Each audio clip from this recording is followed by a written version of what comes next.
গল্প বেপরোয়া ভালোবাসা। লেখনীতে মনা হোসাইন। সূচনা পর্ব।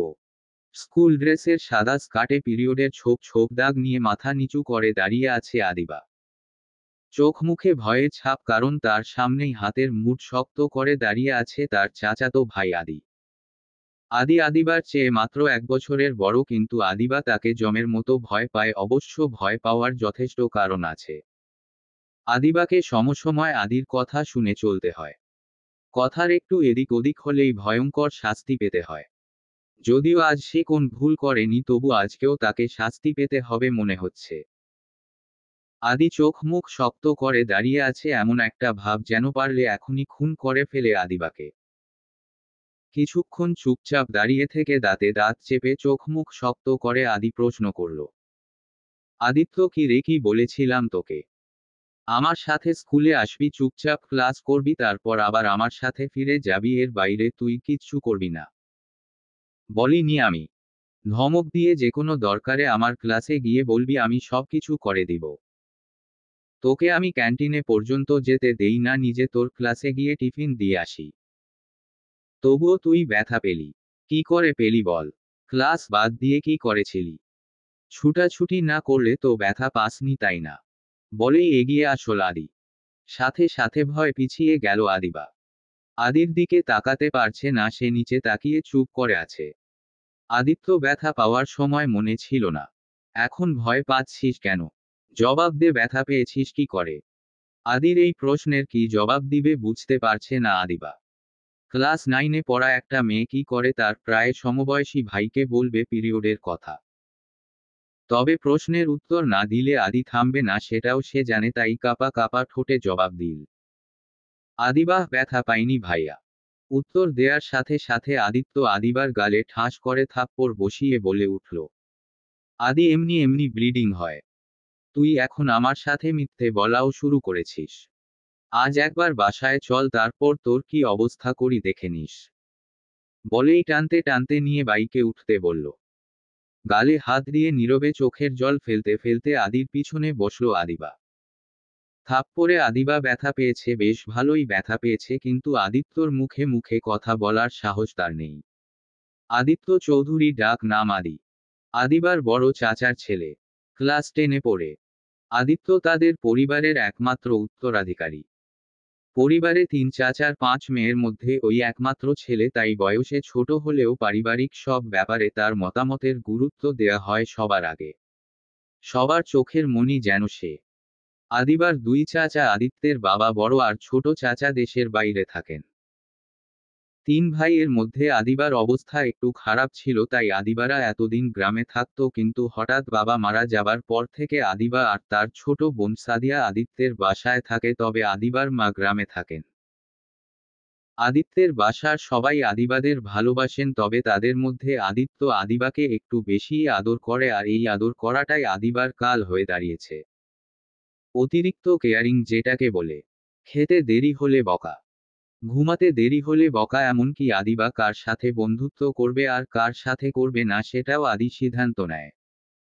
বাসার কেউ এতে বাধা দেয় না, কারণ বাসার মোটামুটি সবারই ইচ্ছে আদিবা বড় হয়ে জীবন সঙ্গী হোক। আদিবাকে নিয়ে বাসায় ফিরে দেখল বাসায় কেউ নেই।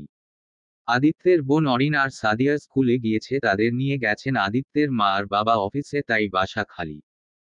আদিত্য বাইক থেকে নেমেই আদিবাকে টানতে টানতে নিয়ে বাসায় ঢুকল।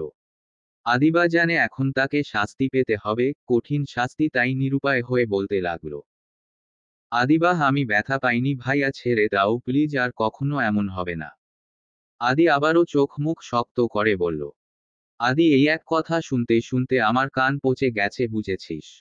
তুই ভালো কথার মেয়ে না, তাই আজ শাস্তি তোকে পেতেই হবে। একবার শান্তি পেলে দ্বিতীয়বার এমন করার সাহস হবে না। বলেই আদিবাকে নিয়ে গিয়ে বাথরুমে আটকে দিল আদিত্য। আদিবা এবার কেঁদেই দিল। কাঁদতে কাঁদতে বলল, আদিবাহ ভাইয়া, আমি সত্যি ব্যথা পাইনি। আমাকে আটকে রেখো না প্লিজ। বলার সাথে সাথেই দরজা খুলে দিল আদিবা। চোখ মুছে আদির দিকে তাকালো, ভাবলো হয়তো ক্ষমা করে দিয়েছে, কিন্তু আদিবার সেই আশায় জল ঢেলে দিয়ে আদিবার হাতে ব্যান্ডেজ, অ্যান্টিসেপটিক আর জামা কাপড় দিয়ে বলল, আদি, ভালো করে ব্যান্ডেজ করে জামা বদলে নিবি। আমি করে দিতাম, কিন্তু এমন জায়গায় ব্যথা পেয়েছিস সেটা সম্ভব না, তাই নিজেই করে নে। আমি স্কুলে যাচ্ছি, সামনেই এক্সাম, তাই স্কুল মিস দেয়া যাবে না। ম্যাডাম বলেছে তোকে বাসায় রেখে যেন ফিরে যাই, তাই আপাতত 2 ঘন্টা তুই বাথরুমেই থাকবি, আমি স্কুল থেকে ফিরে খুলে দিব। বলেই দরজাটা লক করে দিয়ে আদিত্য বেরিয়ে গেল। আদিবা ভিতর থেকে চেঁচাতে লাগলো, আমাকে রেখে যেও না প্লিজ ভাইয়া, এখানে থাকবো কি করে, যেও না প্লিজ। কে শুনে কার কথা, আদি বাইরে চলে গেল। এদিকে প্রায় 1 ঘন্টা পর আদিত্যের মা মিসেস মিনা বেগম বাসায় ফিরলেন, সাথে অরিন আর সাদিয়াও ফিরেছে। অরিনের রুম আদির রুমের পাশেই, তাই রুমে ঢুকতেই কান্নার আওয়াজ শুনতে পেল অরিন, সাথে সাথে দৌড়ে মায়ের ঘরে গেল। অরিনের অবস্থা দেখে মিনা বেগম বলে উঠলেন, মিনা বেগম কি হয়েছে অরিন, এভাবে ছুটে আসলি কেন? অরিন হাঁফাতে হাঁফাতে বলল, অরিন বাসায় তো কেউ নেই, তাই না মা? ভাইয়া আর আদিবা আপু স্কুলে, তাহলে ওই রুমে কে? মিনা বেগম ওই রুমে মানে? অরিন ভাইয়ার রুমে কে যেন কাঁদছে মা, আমি স্পষ্ট শুনেছি, কিন্তু রুম তালা বন্ধ। মিনা বেগম কি যাতা বলছিস? আদিবা আদি দুইজন একসাথে স্কুলে গেল, এখনো ফেরার সময় হয়নি, তাছাড়া আমরা তালা খুলে ভিতরে ঢুকলাম, একে তো বাইরে তালা থাকেই, তাছাড়া আদি বাইরে যাওয়ার সব সময় নিজের ঘর তালাবন্ধ করে যায়, তাহলে ওর রুমে কে থাকবে? তুই হয়তো ভুল শুনেছিস। এই সেই বলে অরিনকে সান্ত্বনা দিয়ে নিজের ঘরে পাঠিয়ে দিলেন মিনা বেগম।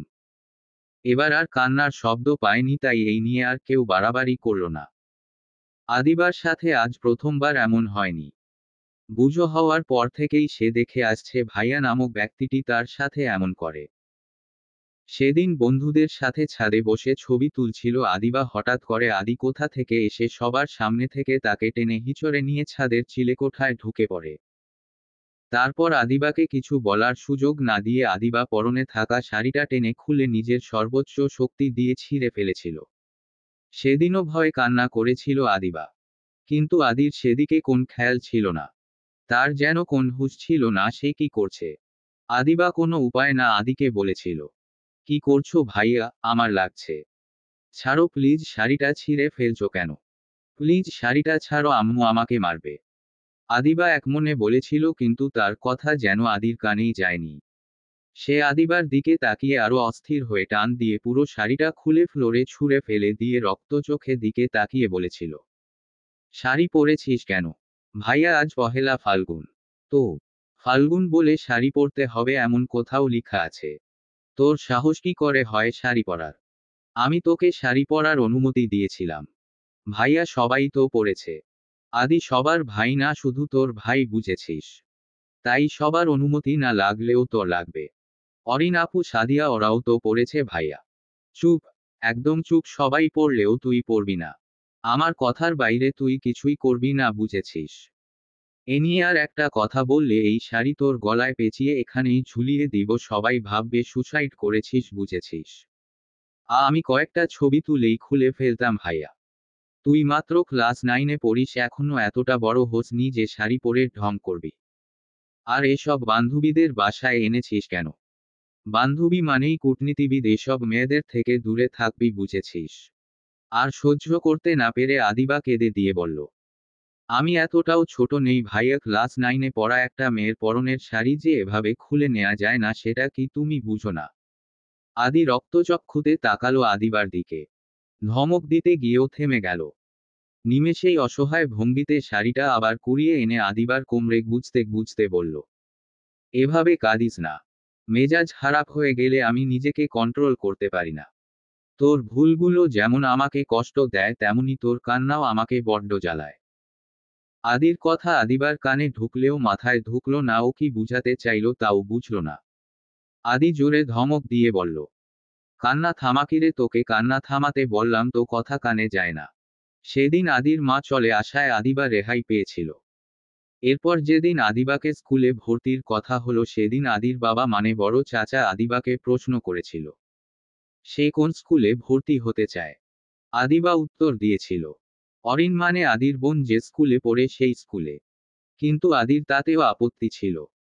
সে চেয়েছিল আদিবা যেন তার স্কুলে ভর্তি হয়, আর তাই আদিবাকে হুমকি দিয়েছিল যদি সে অরিনের স্কুলে ভর্তি হয় তাহলে তাকে কঠিন শাস্তি পেতে হবে। উপায় না পেয়ে আদির স্কুলেই ভর্তি হয়। তারপর থেকে আদিবার জীবন থেকে স্বাধীনতা নামক শব্দটি হারিয়ে গিয়েছে। স্কুলে কোন মজা করা তো দূর, ক্লাসের বাইরেও যেতে পারে না সে। আদিবা যাই করে তাতেই আদির সমস্যা, আদিবা কোন কারণে ব্যথা পেলে সেটা অন্যায়। আজ সে ব্যথা পায়নি, কিন্তু ব্লাড দেখে আদি ভেবেছে আদিবা ব্যথা পেয়েছে আর শাস্তিস্বরূপ বাথরুমে বন্ধ করে রেখে চলে গিয়েছে। প্রায় 2 ঘন্টা পর আদি বাসায় ফিরল। আদি একা ফিরেছে দেখে আদির মা বেশ অবাক হলেন, কারণ তিনি জানেন পৃথিবী উল্টে গেলেও আদিবাকে একা রেখে আদি ফিরবে না। আদি, তুই একা কেন? আদিবা কোথায়? যেখানে থাকার কথা সেখানেই আছে। এটা কেমন উত্তর? ও আগেই বাসায় রেখে গিয়েছিলাম। মানে কি, বাসায় ফিরে তো দেখলাম না। আমার রুমে আছে। কথাটা শুনে আদির মায়ের আত্মাটা ধক করে উঠল। তার মানে অরিন যা বলছিল তাই ঠিক, আদির ঘরে আদিবা কাঁদছিল। আদির মা অস্থির হয়ে প্রশ্ন করলেন, মানে কি?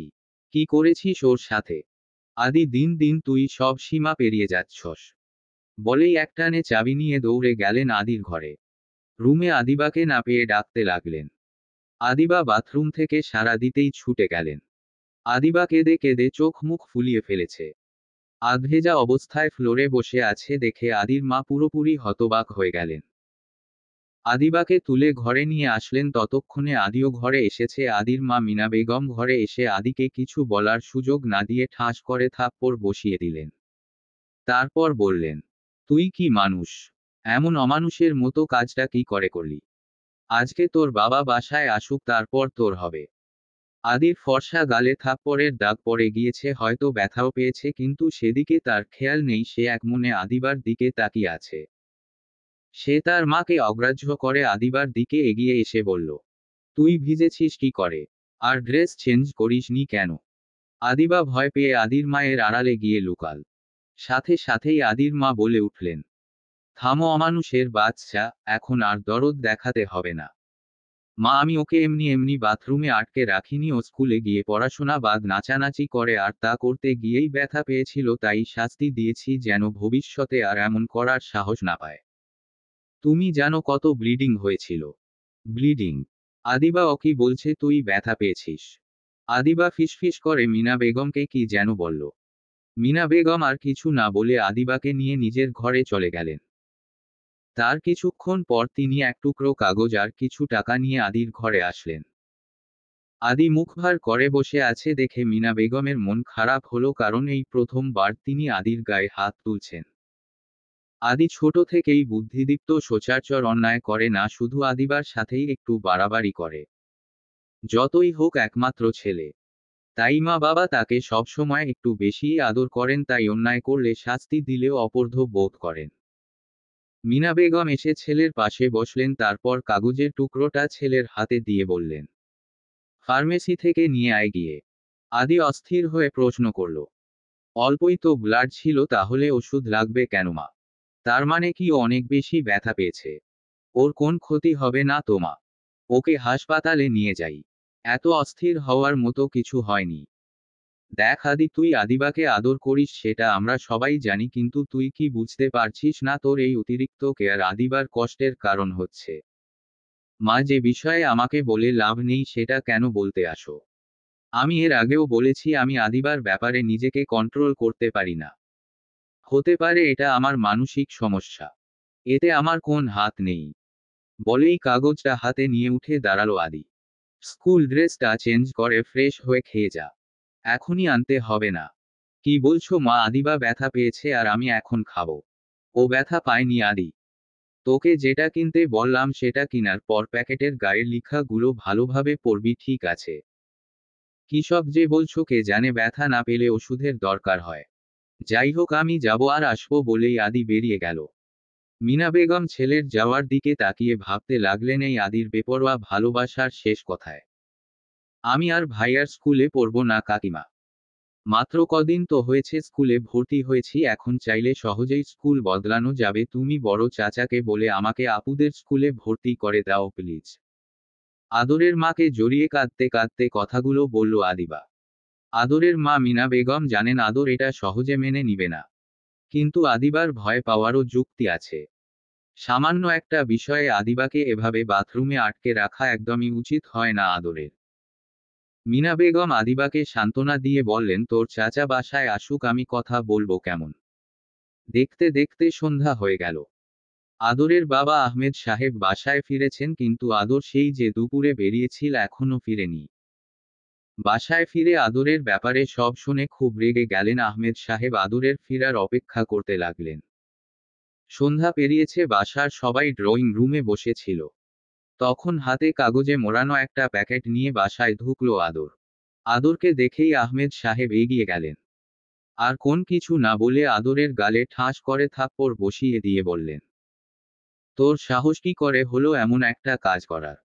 সবার আদর পেয়ে সাপের পিছোপা দেখেছিস তাই না? আদর কিছু বলল না, মাথা নিচু করে নিল। আদরের চোখ মুখ অসম্ভব লাল হয়ে আছে। আদর যখন খুব রেগে যায় তার ফর্সা মুখে রাগের লাল আভা ছড়ায়। এটা নতুন কিছু না। আদর মাথা নিচু রেখেই আদিবার দিকে এগিয়ে আসল। অজানা আতঙ্কে কিছুটা সরে গেল আদিবা। আদর এগিয়ে এসে আদিবার হাতে একটা প্যাকেট দিয়ে বলল, আমি এই ব্যাপারে কিছুই জানতাম না আদিবা। তাই ব্লাড দেখে ভেবেছিলাম তুই ব্যথা পেয়েছিস। আহমেদ সাহেব আবারও চেঁচিয়ে উঠলেন, ন্যাকামি বন্ধ কর, ও ব্যথা পেলে তোর কি? ও ব্যথা পাক না পাক তুই ওকে শাস্তি দেয়ার কে? বাবা আমি আর কোন কথা শুনতে চাই না। এখনই আদিবার কাছে ক্ষমা চা। আদর চোখ গরম করে আদিবার দিকে তাকালো। ক্ষমা চাওয়ার মতো কাজ আদর কখনোই করবে না, সে ব্যাপারে সবাই নিশ্চিত, কিন্তু সবাইকে অবাক করে দিয়ে আদর বলে উঠল, ক্ষমা করে দে আদিবা, আর এমন হবে না। আদরের মুখে ভুল স্বীকারমূলক উক্তি শুনে নিজের কানকে বিশ্বাস করতে ইচ্ছে করল না আদিবার। সে কি ঠিক শুনেছে? আদর যত ভুলেই করুক না কেন কখনো তা স্বীকার করে না, আজ হঠাৎ সব নিয়ম ভেঙে গেল। বড় চাচার কথায় আদিবার হুঁশ ফিরল। আহমেদ সাহেব কড়া গলায় বললেন, যাই হোক আদিবা আর তোমার স্কুলে যাচ্ছে না, তাই এবার থেকে ওর পিছনে লাগা বাদ দিয়ে নিজের পড়াশোনায় মন দাও। কদিন পরেই তোমার মাধ্যমিক পরীক্ষা। আদর অবাক হয়ে বলল, ও স্কুলে যাবে না মানে? মানে ও এখন থেকে অরিনের স্কুলে যাবে? আমি কাল গিয়ে ওকে ভর্তি করে দিয়ে আসবো। কিন্তু কেন? আমি চাই না আদিবা তোমার সাথে থাকুক। আদিবাও কি তাই চায়? হ্যাঁ চায়, তোমার মতো ইডিয়েটের আশেপাশে কেই বা থাকতে চাইবে? আদর আর কিছু না বলে নিজের ঘরের দিকে হাঁটা দিল। আদিবাও নিজের ঘরে ফিরল, তারপর কাগজের প্যাকেটটা খুলল। কাগজের ভিতরে এক প্যাকেট প্যাড, কিছু চকলেট আর এক টুকরো কাগজ ছিল। কাগজের টুকরোটা হাতে নিয়ে আদিবা পড়তে শুরু করল, মানছি আমি ভুল করেছি, কিন্তু তুই ও কাজটা ঠিক করিসনি আদিবা। আমি যখন জিজ্ঞাসা করেছিলাম কিভাবে ব্যথা পেয়েছিস, তখন আমাকে সব খুলে বললি না কেন? তুই জানিস তুই ব্যথা পেলে আমার খারাপ লাগে, তাই তোকে আগলে রাখতে চাই, এটাই কি আমার দোষ? তুই কেন আমার সাথে সংকোচ ছাড়া কথা বলতে পারিস না? আমি কি বাইরের কেউ যে মন খুলে কিছু বলা যাবে না? তাছাড়া আমি মেয়ে না হলেও একজন মানুষ, তাই কোন না কোন সময় এই ব্যাপারটা জানতেই পারতাম, আর এটাই স্বাভাবিক। হয়তো আজ থেকে 10 বছর পর বা তারও পরে সেটা তোর থেকে না হোক বা অন্য কারো কাছ থেকে জানতে হতোই, তাই না? তাহলে এখন বললে কি অসুবিধে ছিল? যদি আমার খুব ভুল না হয়, আমার মতো তুইও জানিস তোর আর আমার বিয়ে শুধু সময়ের অপেক্ষা মাত্র। আমার বাবা মা থেকে শুরু করে তোর মা সবাই চান আমাদের বিয়ে দিতে। যার মানে হলো তুই সারা জীবন আমার সাথেই থাকবি। তাই আমার ক্ষেত্রে ভয়, লজ্জা এই ব্যাপারগুলো বাদ দিয়ে দে। তুই আমার সাথে যত ফ্রি হতে পারবি ততই ভুল কম করবি। ভুল না করলে শাস্তি পেতে হবে না। শাস্তি না পেলে আমাকে ভয় পেতে হবে না। আমি চাই না তুই সারা জীবন আমাকে ভয় পা। আদিবা কাগজটা পড়ে সাথে সাথে গুছিয়ে রেখে দিল। পৃথিবীর সবাইও যদি আদরের সাথে তার বিয়ে দিতে চায়, তবুও সে এই বিয়েতে রাজি না। এই বিয়ে কিছুতেই হতে পারে না। আদরের মতো রাগী ছেলের সাথে সারা জীবন থাকা অসম্ভব। আদিবা পড়াশোনা শেষ করে নিজের মতো থাকতে চায়, আদরের অত্যাচার থেকে মুক্তি পেতে চায়। যাই হোক, ভবিষ্যতে কি হবে সে নিয়ে এখন না ভাবলেও চলবে, আপাতত আদরের কাছে ক্ষমা চাওয়া উচিত, কারণ তার জন্য আজ আদরকে তার জন্য থাপ্পড় খেতে হয়েছে। আদিবা ভয় ভয় আদরের ঘরে এগিয়ে গিয়ে বলল, আদর ভাইয়া আসবো। আদর দাঁতে দাঁত চেপে বলল, আয়। আদিবা এগিয়ে গিয়ে আদরের সামনে দাঁড়ালো। আদর মুখ তুলে বলল, শুনলাম তুই নাকি স্কুল বদলাতে চাইছিস। না মানে ভাইয়া, আমার জন্য তোমাকে অনেক বেগ পেতে হয় তো তাই ভাবছিলাম। স্কুল বদলাবি ভালো কথা, কিন্তু স্কুলে যাওয়ার জন্য হাত পা আস্ত থাকবে তো। মানে আমি কি বুঝাতে চেয়েছি তুই বুঝেছিস। কিন্তু আপুদের স্কুলে পড়লে কি অসুবিধে ভাইয়া?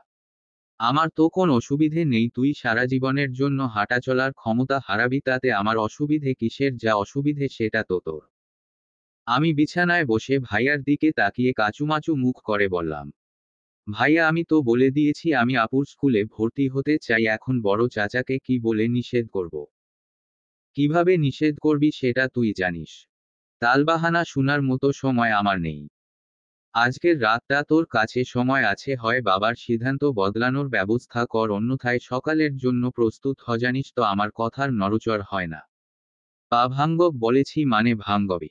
ভাইয়া, আমার ঘরে কোন মেয়ের এতক্ষণ থাকার অনুমতি নেই, এখন যা এখান থেকে, আমি শাওয়ার নিব। কিভাবে কি করব বুঝতে পারছি না, তবুও বাহানা বের করার চেষ্টায় লেগে পড়লাম, কারণ এছাড়া কোন উপায় নেই। আমি বিছানা ছেড়ে দরজার কাছে যেতেই ভাইয়া আবার আমায় ডাকলো। আমি পিছনে তাকিয়ে সাথে সাথেই আবার চোখ সরিয়ে নিলাম, কারণ ভাইয়া শার্টের বোতাম খুলছে। আমি লজ্জা পেয়েছি দেখে ভাইয়া বোতাম লাগাতে লাগাতে আমার কাছে এসে দাঁড়িয়ে দাঁত কটমট করে বলল, বলেছি না লজ্জা বাদ দিতে। যাই হোক, আচ্ছা আদিবা, তুই আমার নামে নালিশ করার সাহস কোথায় পেলি? প্রশ্নটা শুনেই গলা শুকিয়ে গেল আদিবার। কি উত্তর দিবে এখন? ভাইয়া, আমি নালিশ করিনি। নালিশ করেছিস কি করিসনি সেটা তোর কাছেই রাখো, একটা কথা কান খুলে শুনে নে, আজকের জন্য ছেড়ে দিয়েছি, কিন্তু যদি স্কুলের ব্যাপারটা ফয়সালা করতে না পারিস, ওই শাস্তির সাথে এই শাস্তিটাও যোগ করে নিব, বুঝেছিস? ভাইয়ার কথার উত্তর দিতে পারলাম না, চুপচাপ বেরিয়ে আসলাম। সকালেই চাচা আমাকে নতুন স্কুলে নিয়ে যাবেন, যা করার আজকেই করতে হবে, কিন্তু কিভাবে কি করব বুঝতে পারছি না। এই বাসায় থাকলে কিছুদিনের মধ্যে আমি পাগল হব, এ ব্যাপারে কোন সন্দেহ নেই। অনেক ভেবে সিদ্ধান্ত নিলাম কাকিমণিকে বলবো, তাই নিচে গিয়ে সবার জন্য চা বানিয়ে নিয়ে সবার ঘরে ঘরে দিয়ে এসে এক কাপ চা নিয়ে কাকিমার ঘরে গেলাম। কিন্তু সেখানে গিয়ে আবার থমকে গেলাম, কারণ আদর ভাইয়া কাকিমনির ঘরে। বিছানায় মায়ের কোলে মাথা রেখে পায়ের উপর পা তুলে গেম খেলেছে সে। কাকিমা তার মাথায় হাত বুলাচ্ছে। ভাইয়া যতই ভুল করুক না কেন, সে এই বাসায় সবার নয়নের মণি, তাই কাকিমা প্রথমে থাপ্পড় দিলেও এখন হয়তো ছেলের রাগ ভাঙ্গাচ্ছেন। আমি রুমে ঢুকব নাকি ঢুকব না ভাবছি। দরজার সামনে আমাকে দাঁড়িয়ে থাকতে দেখে কাকিমা বলে উঠলেন, আরে আদিবা, বাইরে কেন, ভিতরে আয়। কাকিমার কথায় ভাইয়া ফোন থেকে চোখ সরিয়ে এক নজর আমাকে দেখে নিয়ে আবার খেলায় মনোযোগ দিল। কাকিমা ভাইয়ার মাথার নিচে বালিশ দিয়ে সরে বসে বললেন, হাতে কি চা নাকি? কে করেছে? কাকিমার প্রশ্নের জবাবে বললাম, আমি করেছিলাম কাকিমা। কাকিমনি অবাক হলেন, তুই করেছিস? কিন্তু কেন? আমি উত্তর দেওয়ার আগেই আদর উত্তর দিল, খেয়ে দেয়ে কাজ না থাকলে মানুষ কত কিছুই করে, পুতুল খেলে, শাড়ি পরে, চা করে। আহ আদর, তুই আবার ওর পিছনে লাগছিস? এত কিছুর পরেও তোর শিক্ষা হয় না? যা করেছে খারাপ কিছু তো করেনি, তাই না? সেটাই, ও যাই করে সব ভালোই করে। আদিবা, আজ থেকে আমার রাতের দুধটা তুই করে দিস তো। আমি মাথা নাড়লাম, সাথে সাথেই কাকিমা বলে উঠল, ও দিবে কেন? ও কি এসব পারে নাকি? চা করতে পারে, দুধ পারবে না? কাকিমা, আমি পারবো। আমি করে দিব ভাইয়া। ভাইয়া মুখ বাঁকিয়ে তাচ্ছিল্যের হাসি দিয়ে খেলায় মন দিল। আমি কাকিমার কাছে এগিয়ে গিয়ে বললাম, কাকিমা, একটা কথা বলতে চেয়েছিলাম। হ্যাঁ বল, কি বলবি? আসলে আমি ভাইয়ার স্কুলেই থাকতে চাই। স্কুল বদলানোর দরকার নেই। কি? কিন্তু কেন? একটু আগেই তো বলছিলি তুই অরিনের স্কুলে ভর্তি হতে চাস। না মানে? কাকিমা কি ভেবে যেন ভাইয়াকে বলল, আদর নিজের ঘরে যা তো, আমি আদিবার সাথে একটু কথা বলবো। অন্য সময় হলে এটা বলার জন্য ভাইয়া কাকিমাকে হাজারটা কথা শোনাতো, রাগারাগি করত, কিন্তু আজ কোন জবাব দিল না। ভাইয়া বেরিয়ে যাওয়ার পর কাকিমা আমাকে নিজের সামনে বসিয়ে দিলেন। আদর তোকে নিষেধ করেছে তাই না? এই ভুলটা করিস না আদিবা, তোর চাচা যখন স্কুল বদলাতে বলছেন সুযোগটা হাতছাড়া করিস না। স্কুল বদলালে আদরের অত্যাচার থেকে মুক্তি পাবি। সেটা আমার চেয়ে ভালো আর কে জানে। কিন্তু স্কুল বদলালে ভাইয়া আমাকে আরো বেশি শাস্তি দিবে, সেটা আমি কি করে বলবো? যার নুন খাই তার এই ছেলের দুর্নাম করব কিভাবে? মনে মনে মিনা বেগমের কথায় আদিবা নীরব গলায় জবাব দিল, এখন থেকে আমি না হয় একা একা স্কুলে যাব। ভাইয়ার সাথে যাব না। ওর সাথে বেশি কথাও বলবো না, তাহলে হবে না। তুই বুঝতে পারছিস না আদিবা, আদর তোকে অনেক জ্বালাবে। তবুও আমি স্কুল বদলাতে চাই না। তাহলে আমি আর কি বলবো দেখ, ভেবে দেখ, আমি তোর চাচাকে বলে দেখি। ঠিক আছে বলে বেরিয়ে এলাম। রাত 10টা, সবাই টেবিলে খেতে বসেছি কিন্তু আদর নেই। বড় চাচা চিন্তিত গলায় বললেন, আদর এখনো রাগ করে আছে। চাচা, ভাইয়ার জন্য চিন্তা করছেন বুঝেই কাকিমা বললেন, আরে না, রাগ করে থাকবে কেন, একটু আগেই তো আদিবার সাথে সব মিটমাট হয়ে গেল। তাই না আদিবা? আমি অগত্যা হ্যাঁসূচক মাথা নাড়লাম। বড় চাচা আবার প্রশ্ন করলেন, তাহলে খেতে আসল না কেন? হয়তো পড়াশোনা করছে। আদিবা, যা তো মা, ভাইয়াকে ডেকে নিয়ে আয়। কাকিমার আদেশে খারাপ লাগলেও চাচার দুশ্চিন্তা বাড়াতে চাই না, তাই উঠে ভাইয়ার রুমে গেলাম।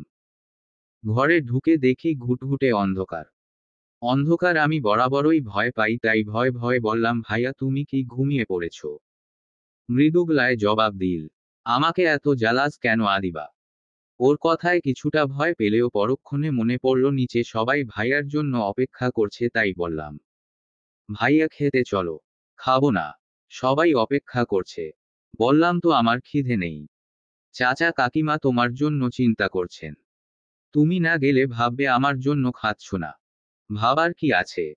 তোর কি মনে হয় আমার গায়ে হাত তোলার পরেও আমি হ্যাংলার মতো খেতে বসে যাব? ভাইয়া, আমি তোমার কাছে ক্ষমা চাইছি, প্লিজ রাগ করে থেকো না। চাচা তোমাকে কত ভালোবাসেন তুমি কি সেটা জানো না? ওরা আমায় নয় তোকে ভালবাসে, যাই হোক এখন তুই এখান থেকে যা। নিচে গিয়ে কি জবাব দিব? যা যা আমি বললাম তাই বলবি। চাচা অনেক কষ্ট পাবেন। তুই কি যাবি নাকি আমাকে উঠতে হবে? আর কথা বাড়ালাম না, চুপচাপ নিচে নামতে লাগলাম।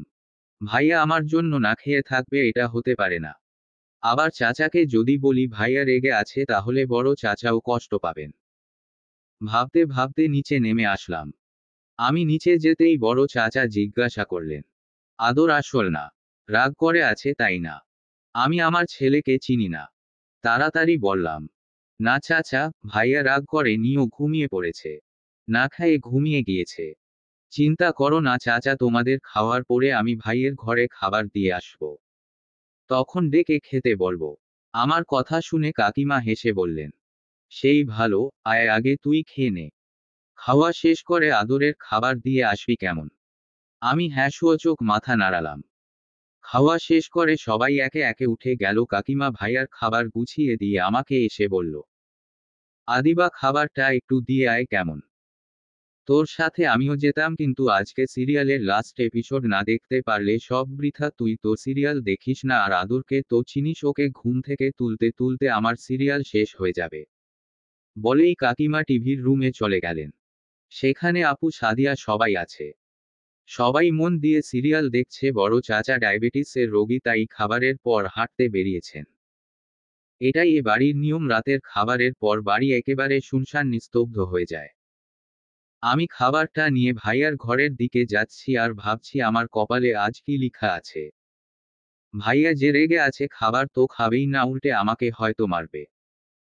যাই হোক, ভয় ভয় ঘরে গেলাম। ভাইয়া চোখ বন্ধ করে শুয়ে আছে। আমি খাবারটা সাইড টেবিলে রেখে ভাইয়াকে ডাকলাম, ভাইয়া শুনছো?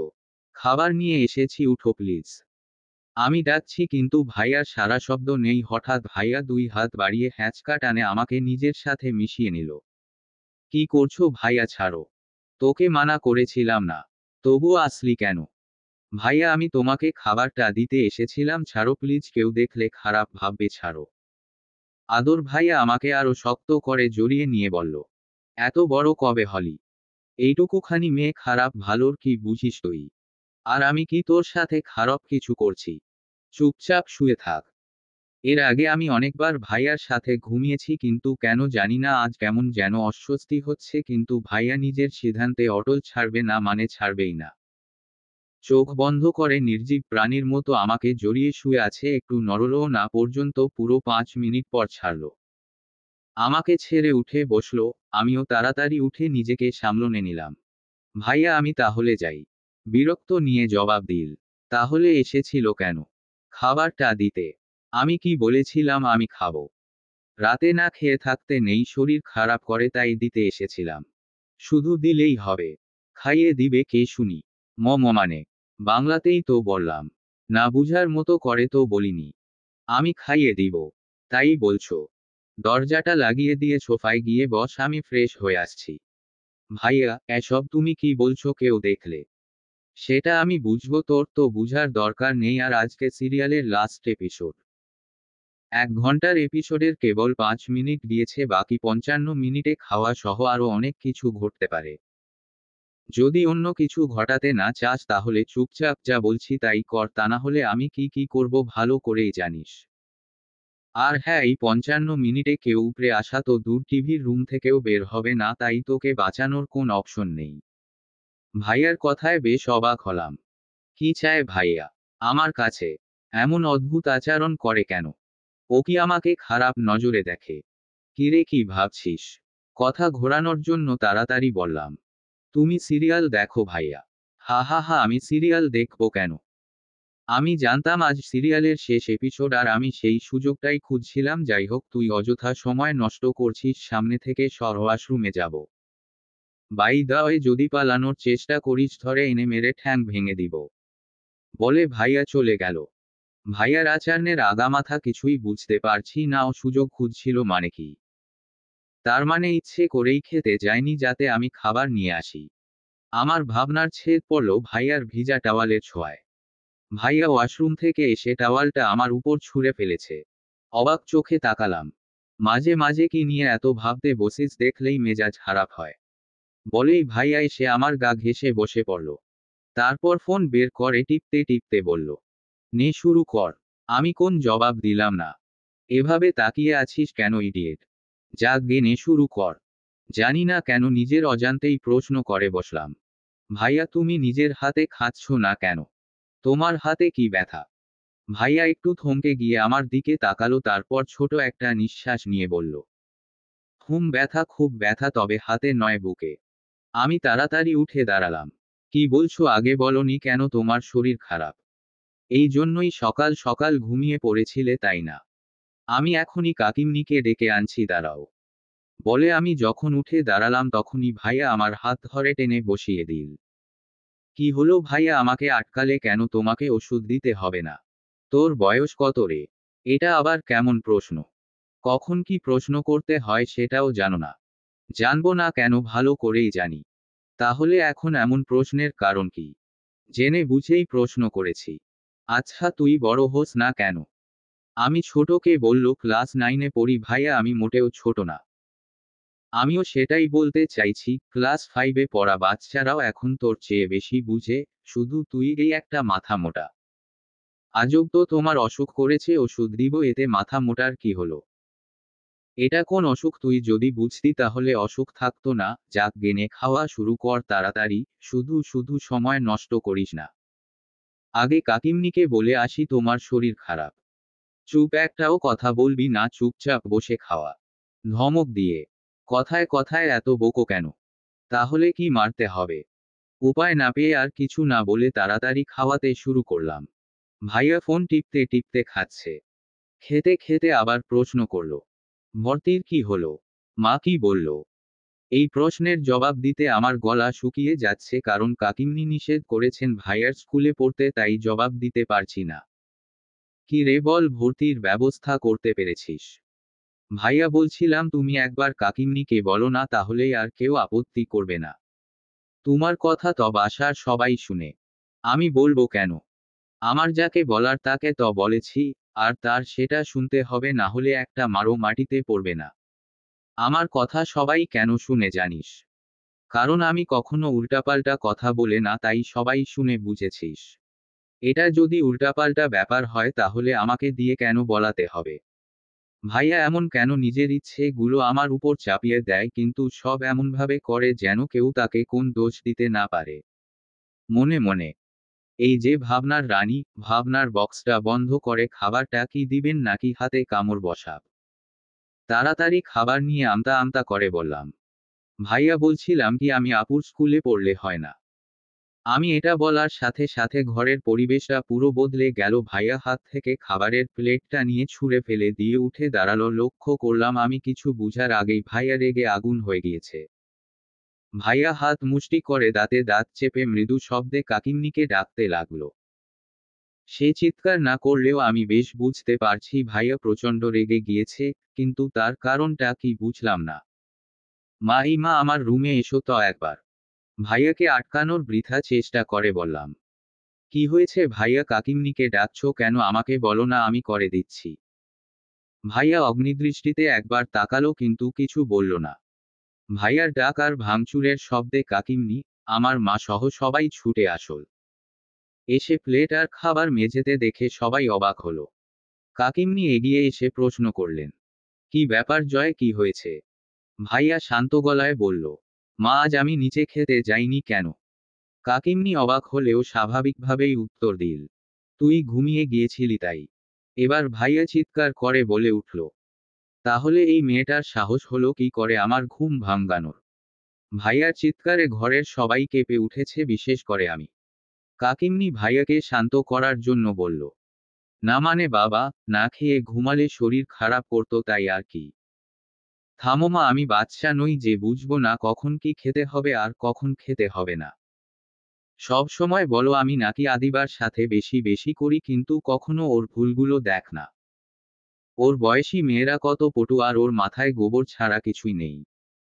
ওকে বলে দাও ভবিষ্যতে আমার কথা না শুনলে ওর কি অবস্থা হবে আমি নিজেই জানি না। এবার ভাইয়া আমার দিকে এগিয়ে এসে বলল, এই বাসায় থাকতে হলে মানুষের মতো চলতে হবে, আমার কথা মানতে হবে, বুঝেছিস তুই? এমন অগোছালো ছন্নছাড়া পশুর মতো চলা যাবে না। যদি আমার কথা না শুনিস তোর সাথে কি ঘটবে সেটা নিশ্চয়ই বুঝতে পারছিস। ভাইয়ার হঠাৎ সুর বদলানোটা আমার সহ্য হলো না, চোখ থেকে গড়িয়ে পানি পড়তে লাগলো। আমাকে কাঁদিয়ে ভাইয়া হয়তো শান্তি পেয়েছে, তাই হঠাৎই সব রাগ থামিয়ে দিয়ে বরফ জমা হয়ে গেল। অসহায় ভঙ্গিতে আমার দিকে তাকালো।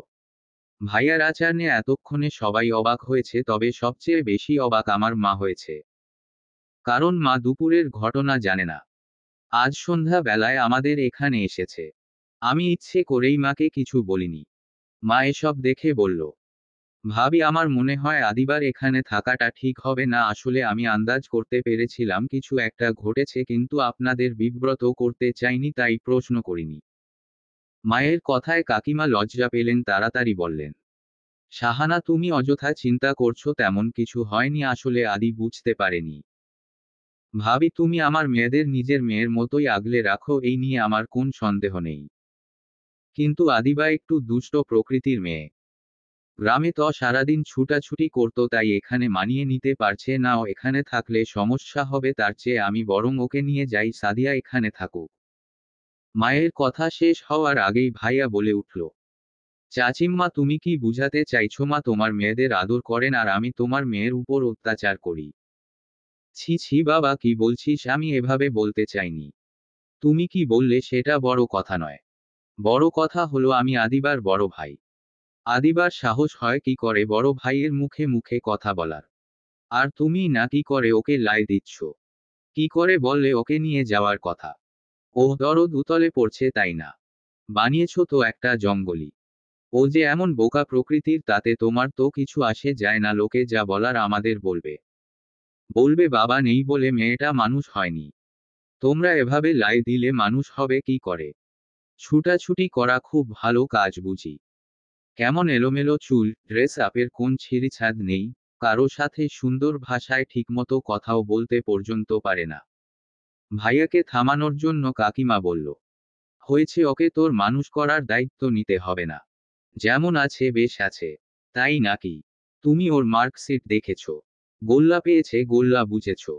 আমি ওর বড় ভাই, আমি আমার দায়িত্ব পালন করছি, এতে কারোর কিছু বলার নেই, এমনকি চাচিম্মারও না। আদিবা গ্রামে যাবে না। আর স্কুলও বদলাবে না। ও আমার স্কুলেই পড়বে, আমার সাথে যাবে, আমার সাথে আসবে, আর বাসাতেও মানুষের মতো করে থাকবে, গায়ে ভূতের মতো না। ভাইয়ার কথায় মাথা চাপড়ে কাঁদতে ইচ্ছে করছে, কিভাবে এত অপমান করতে পারছে।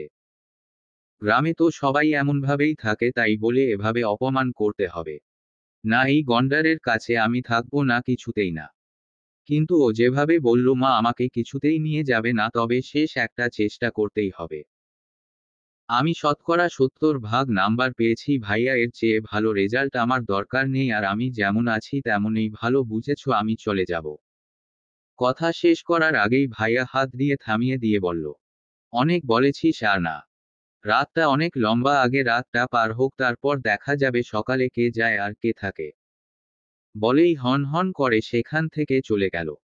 বুঝতে পারলাম রাতে আমার কপালে দুঃখ আছে, তারই ইঙ্গিত দিয়ে গেল। ভাইয়া চলে যাওয়ার পর কাকিমনি মাকে বলল, সাহানা কিছু মনে করো না, আসলে বেশি আদরে ছেলেটা উচ্ছন্নে গিয়েছে, কারো কথা শুনে না। কি বলছো ভাবি, জয় উচ্ছন্নে যাবে কেন? ওর মতো ছেলে লাখে একটা হয়, নিজের বোনের কথা এত কে ভাবে বলো তো? জয় যা যা বলল সবই ঠিক বলেছে, আদিবার বদলানো দরকার। আমিও তো চাই আমার মেয়ে ফিটফাট পরিপাটি হোক। ও এখানে থাকলে সব ভালো হবে, দেখে নিও। এখানে থাকলে আমার যে কি হবে সেটা শুধু আমিই জানি, বন্ধ ঘরে ওর রূপটা যে কি সেটা তো কেবল আমি জানি। আদিবার অনিচ্ছা সত্ত্বেও আদিবাকে আদিত্যদের বাসাতেই থাকতে হলো, আর স্কুলও বদলাতে পারল না। আদিত্যের নজরদারি থেকে মুক্তি মিলল না তার। এভাবেই দিন কেটে যাচ্ছিল, কিন্তু হঠাৎ একদিন রাত 10টা, কিন্তু আদিবার বাসায় ফেরার নাম নেই। আদিবা কখনো রাতে বাইরে থাকা তো দূর, স্কুলে ছাড়া সে বাসার বাইরে পর্যন্ত যায় না। স্কুলেও যায় আদির সাথে, মোট কথা আদিবা একা একা কোথাও যায় না, তাই বাসার সবাই দুশ্চিন্তায় পড়ে গেল। সময় যত বাড়ছে ততই উদ্বেগ বাড়ছে, কিন্তু কেউ পুলিশে কমপ্লেইন করতে পারছে না, কারণ সবার ধারণা এর পিছনে আদির হাত আছে। জেনে শুনে নিজের ছেলের বিপদকেই বা ডেকে আনতে চায়। আদিত্যের বাবা মা সহ আদিবার মা এবার আদিত্যের রুমে গেলেন। আদিত্যের বাবা কড়া গলায় বললেন, 5 মিনিট সময় দিচ্ছি, এর মধ্যে আদিবাকে ফিরিয়ে আনবি, তা না হলে আজ আমার চেয়ে খারাপ আর কেউ হবে না।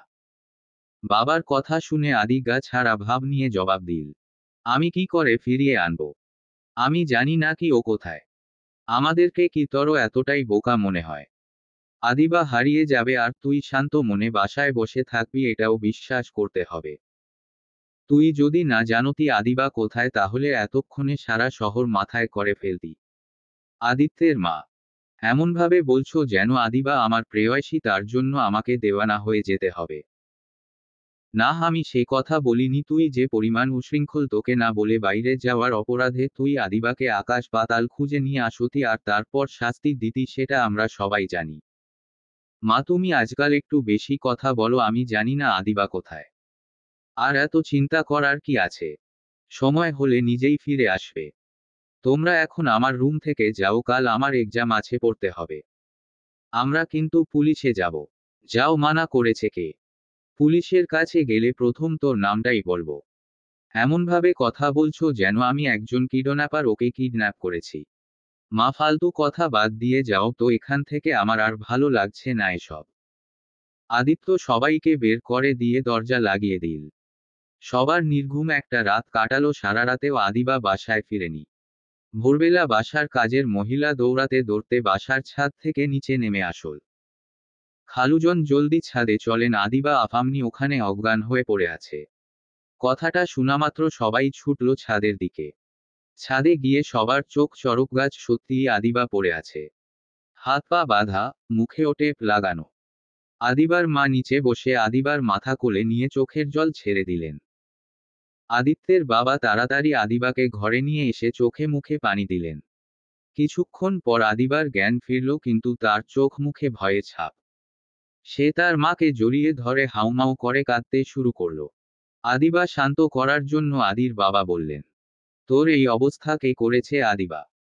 একবার শুধু বল, তারপর আমি তার কি অবস্থা করি শুধু দেখবি, আদিত্যের বাবা কড়া গলায় বললেন। আদিবা কাঁদতে কাঁদতে জবাব দিল, ভ ভ ভ ভাইয়া। কথাটা শোনামাত্র ক্ষেপে গেলেন আদির বাবা। আদিত্যের এত সাহস, আজ ওর একদিন কি আমার একদিন। তিনি রাগে ছটফট করতে করতে ছুটে গেলেন আদিত্যের ঘরে। আদি ঘুমাচ্ছিল, আহমেদ সাহেব তাকে ঘুম থেকে জাগার সুযোগ না দিয়ে নিজের বেল্ট দিয়ে মারতে শুরু করলেন। আদি কিছু বুঝে ওঠার আগেই কয়েকটা আঘাত পড়ল তার পিঠে। আদি উঠে বুঝার চেষ্টা করতে লাগলো কি হয়েছে, কিন্তু তাকে কোন সুযোগ দেয়া হলো না। আহমেদ সাহেব আদিকে টেনে নিচে নিয়ে আসলেন, তারপর সর্বোচ্চ শক্তিতে মারতে শুরু করলেন। সেখানে সবাই উপস্থিত থাকলেও আজ কেউ বাধা দিল না।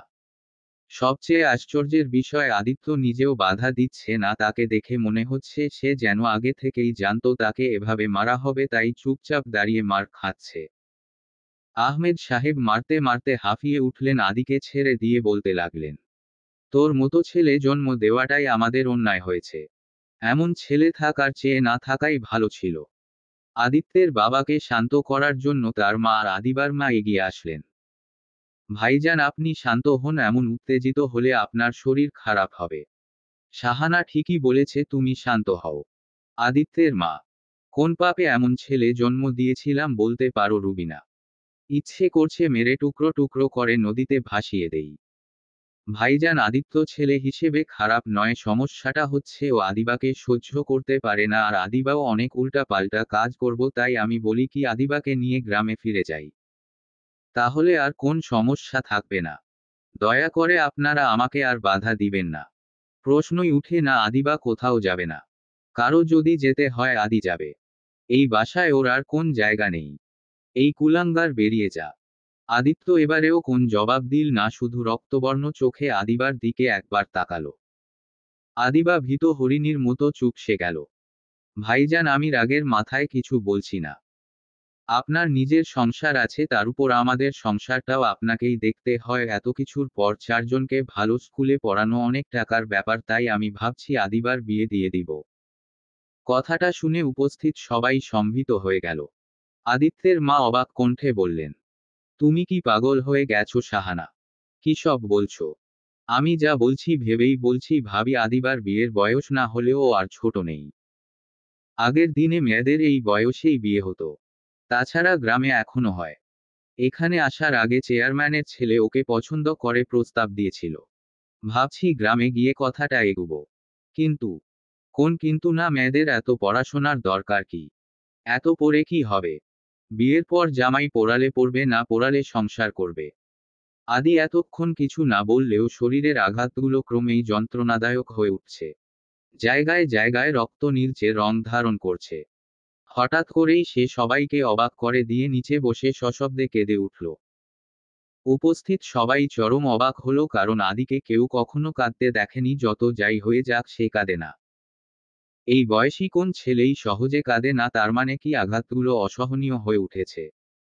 আঘাতগুলো ক্রমেই যন্ত্রণাদায়ক হয়ে উঠছে। জায়গায় জায়গায় রক্ত নীলচে রং ধারণ করছে। হঠাৎ করেই সে সবাইকে অবাক করে দিয়ে নিচে বসে সশব্দে কেঁদে উঠল।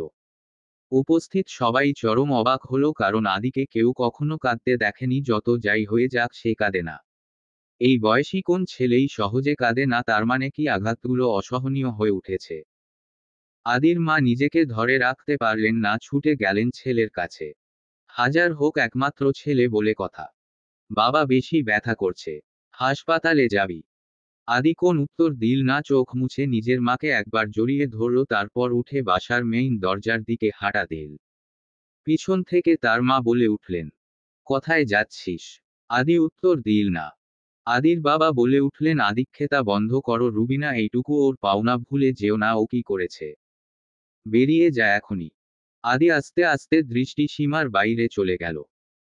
দিন পেরিয়ে রাত, আদির বাসায় ফেরার নাম নেই, কিন্তু তাতে আদির মা ছাড়া কারোর তেমন কোন মাথা ব্যথা নেই। সবার ধারণা আদি রাগ করে কোন বন্ধুর বাসায় গিয়েছে। কিন্তু দেখতে দেখতে কেটে গেল একদিন, এবার সবার মনে ভয় দানা বাঁধতে শুরু করলো। আদির বাবা আদির সব বন্ধুদের বাসায় খোঁজ করলেন, কিন্তু আদি কারো কাছেই যায়নি, এমনকি কারো সাথে যোগাযোগও করেনি। আদি খালি হাতে বাসা ছেড়েছিল। সাথে ফোনও নেয়নি, তাই তার সাথে যোগাযোগ করা সম্ভব না। বাধ্য হয়ে আজাদ সাহেব পুলিশ কমপ্লেইন করলেন, কিন্তু পুলিশও আদিকে খুঁজতে ব্যর্থ হলো।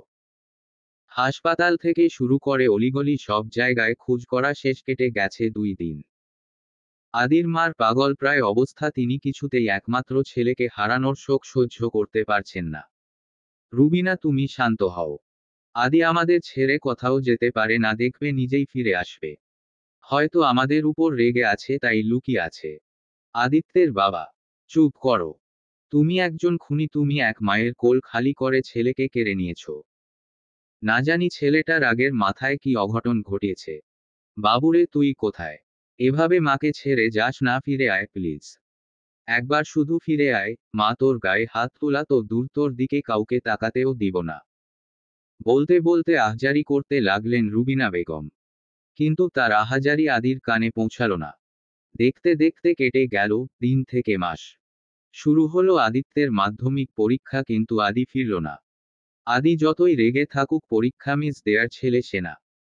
অন্তত পরীক্ষার জন্যে হলেও সে ফিরে আসবে এই আশা নিয়েই এতদিন ধৈর্য ধরেছিল সবাই, কিন্তু পরীক্ষার দিনেও আদি ফিরল না। আদিত্যের মার মন কুঁড়াতে শুরু করলো, তিনি আর সহ্য করতে পারলেন না। প্রতিদিনের মতো ছুটে গেলেন পুলিশ স্টেশনে।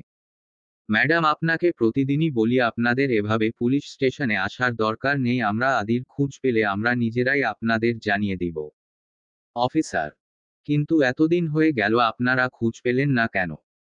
দেখুন ম্যাডাম, বলতে খারাপ লাগছে কিন্তু এটাই সত্যি, এই বয়সী ছেলেরা খুব জেদি হয়ে থাকে।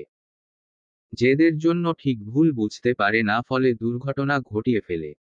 বলছি না আপনার ছেলের সাথেও এমন কিছু হয়েছে, তবে সম্ভাবনা এটাই। হয়তো এমন কিছু ঘটেছে তাই আমরা তার কোন ট্রেস পাইনি। কি বলতে চাইছেন? স্যার, ম্যাডামকে বাসায় নিয়ে যান। না না, আপনি কি বলতে চাইছেন বলুন। ওগো, উনি এসব কি বলল? আমার আদি আর নেই। না, এ হতে পারে না, কিছুতেই না। বলতে বলতে সেন্সলেস হয়ে গেলেন রুবিনা বেগম। হাসপাতালে নেওয়ার পর জানা গেল তিনি হার্ট অ্যাটাক করেছেন। বেশ কিছুদিন চিকিৎসার পর তিনি বাসায় ফিরলেন, সাথে করে আদিবার দুর্ভাগ্য নিয়ে ফিরলেন। বাসায় ফিরে তিনি আদিবার পড়াশোনা বন্ধ করে দিলেন।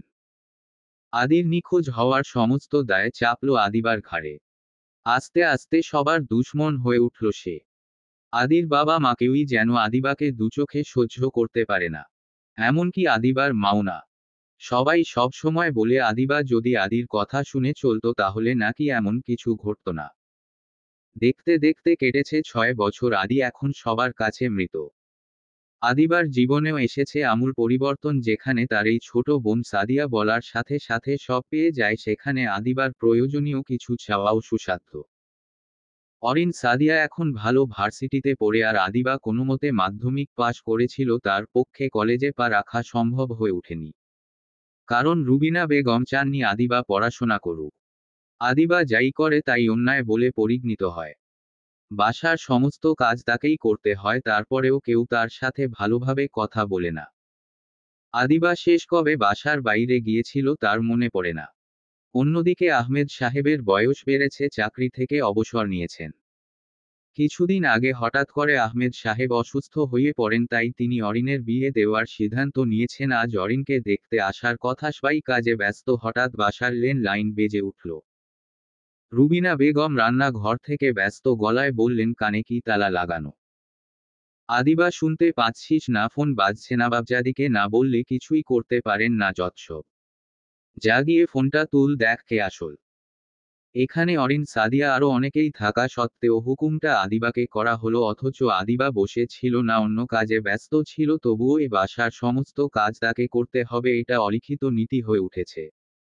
আদিবা হাতের বাটিটা নামিয়ে রেখে হাত মুছতে মুছতে এগিয়ে গিয়ে ফোন তুলল। আসসালামু আলাইকুম, কে বলছেন? অপর পাশ থেকে কর্কশ কণ্ঠ ভেসে আসল। কাইফতো দেয়ার জন্য ফোন করিনি, মিসেস রুবিনা বেগম আছেন। অপর পাশের থেকে উত্তর শুনে বুঝার উপায় নেই কে ফোন করেছে, তাই আদিবা আবার প্রশ্ন করল, আপনি কে বলছেন? বললাম না কাইফতো দিতে ফোন করিনি। আপনি না বললে কাকিমনিকে আমি কিভাবে বলবো কে ফোন করেছে? বলতে হবে না, এয়ারপোর্টে একটা গাড়ি পাঠান তাহলেই হবে।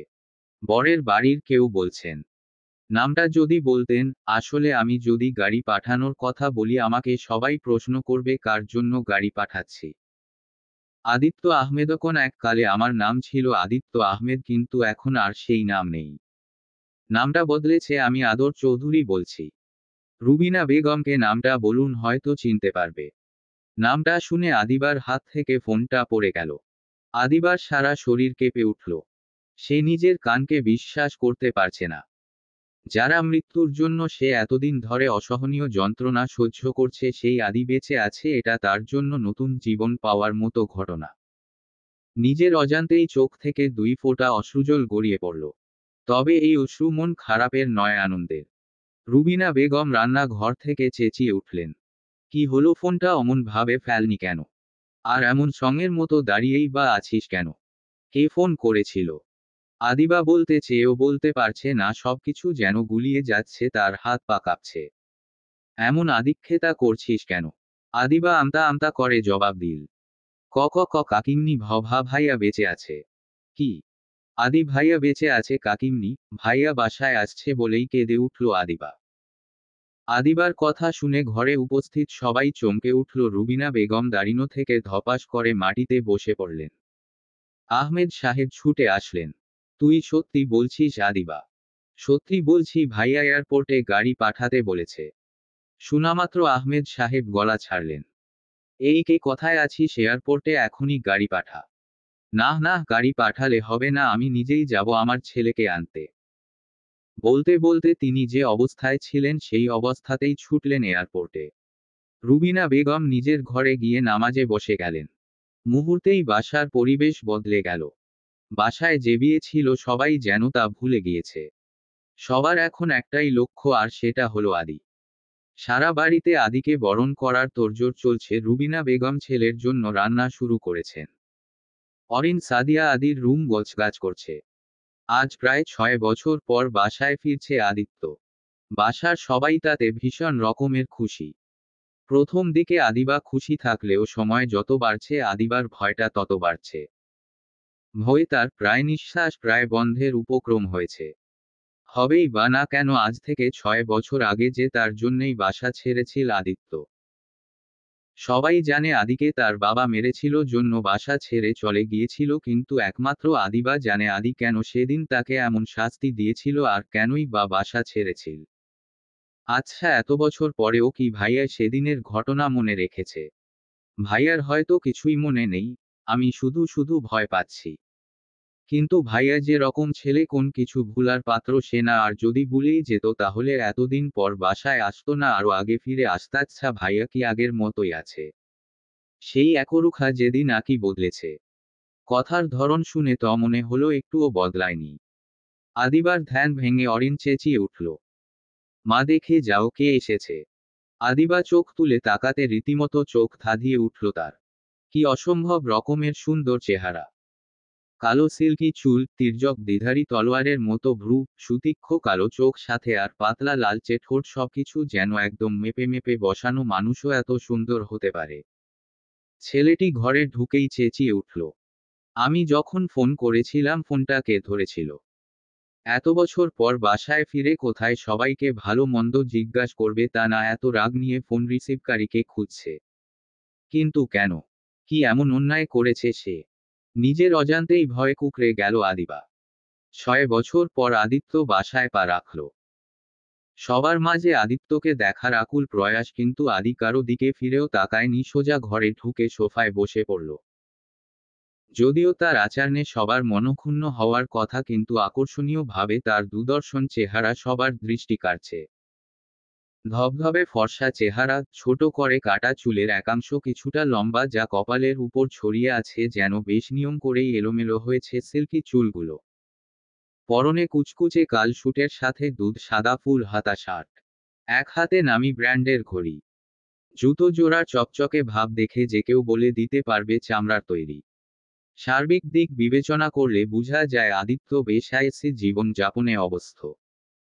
আদিত্য ঘরে ঢুকার পরে দুইজন লোক এসে কয়েকটি লাগেজ ঘরে রেখে গেল।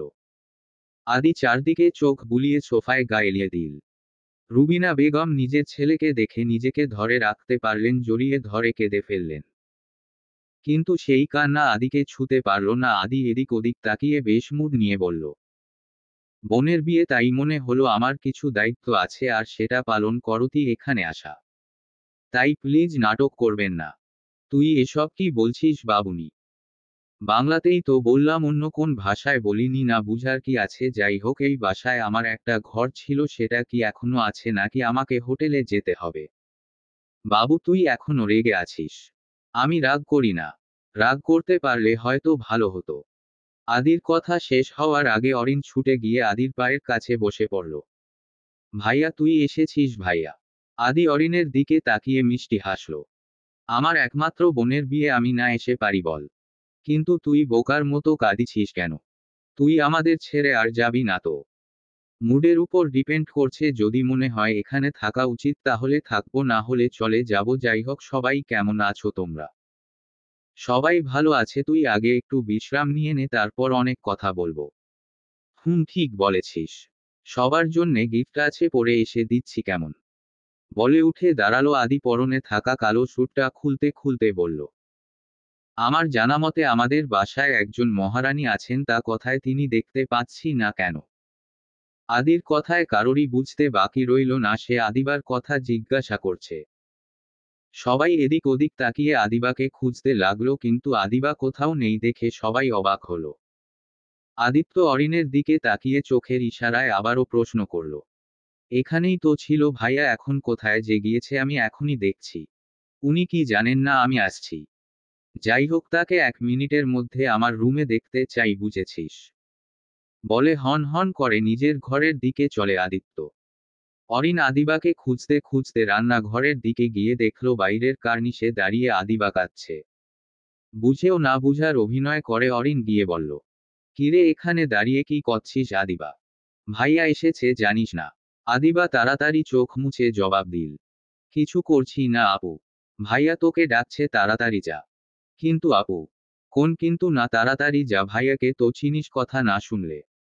অরিনের কথা শেষ হতে না হতেই রুবিনা বেগম চেঁচিয়ে উঠলেন, কইরে মুখপুরি ছেলেটা কখন থেকে ডাকছে, শুনতে পাচ্ছিস না? এখনই শরবত দিয়ে আয় যা। আদিবা এবার আর কথা বাড়াতে পারল না, তাড়াতাড়ি শরবত নিয়ে গেল আদিত্যের ঘরে। আদিবার যথেষ্ট সংকোচ বোধ হচ্ছে, এতদিন পর কিভাবে আদির সামনে দাঁড়াবে ভাবতে ভাবতে এগিয়ে গেল। আদি ঘরে নেই, হয়তো ওয়াশরুমে গিয়েছে, তাই আদিবা ফিরে আসবে কি আসবে না ভাবছিল, তখনই ওয়াশরুমের দরজা খুলে বেরিয়ে এল আদিত্য। খালি গা, পরনে সাদা টাওয়াল, হাতে আরো একটি টাওয়াল দিয়ে সিল্কি চুল মুছতে মুছতে এগিয়ে আসল আদি। আদিবা একবার তাকিয়ে তাড়াতাড়ি মুখ ঘুরিয়ে নিল। আদিবার হাত কাঁপছে। কোনোমতে শরবতটা রেখে বলল, বাংলা প্রেমের গল্প। আপনার শরবতটা? আদিত্য ভারী গলায় প্রশ্ন করল। আমি চলে আসায় খুব অসুবিধে হয়েছে মনে হচ্ছে। মানে?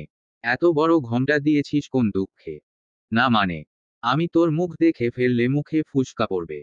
আমি কি তা বলেছি? তাহলে আমি বাকি সব কিছু খুলে নেওয়ার আগে ঘোমটাটা খোল। আদির কথা কানে ঢুকলেও মাথায় ঢুকেনি। আদিবার তাই পাথরের মতো দাঁড়িয়ে আছে দেখে আদিত্য এগিয়ে এসে একটানে ওড়নাটা ফেলে দিল। দুধে আলতা গায়ের রং, লম্বা চুলে বেনুনি করা। অল্প কিছু এলোমেলো হয়ে ছড়িয়ে আছে এদিক ওদিক। ভীত হরিণীর মতো টানা টানা চোখ দুইটি ভয়ের পরিপূর্ণ। পটল ছেঁড়া ঠোঁট দুটি বারবার কেঁপে উঠছে। আদিত্য আদিবাকে পা থেকে মাথা পর্যন্ত একবার দেখে নিয়ে বলে উঠল, এত খারাপ দেখতে হবি ভাবিনি। মানে? এই জন্যেই এতদিনেও বিয়ে হয়নি তাই না? আদিবা উত্তর দিল না, শুধু তাকিয়ে রইল। বলছি ছোটবেলায় তো দেখতে ভালো ছিলি, এখন এমন হয়েছিস কেন? আমি এখন যাই ভাইয়া। আমি তো যাওয়ার অনুমতি দেইনি।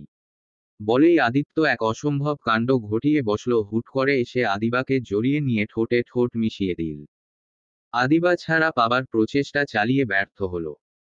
বেশ কিছুক্ষণ পর আদিত্য নিজেই আদিবাকে আগলা করে দিয়ে বেশ ধীরে সুস্থে বিছানায় বসল। আদিবা ছাড়া পেয়ে ফুফাতে লাগলো, চোখ দিয়ে এই বুঝি পানি গড়িয়ে পড়বে।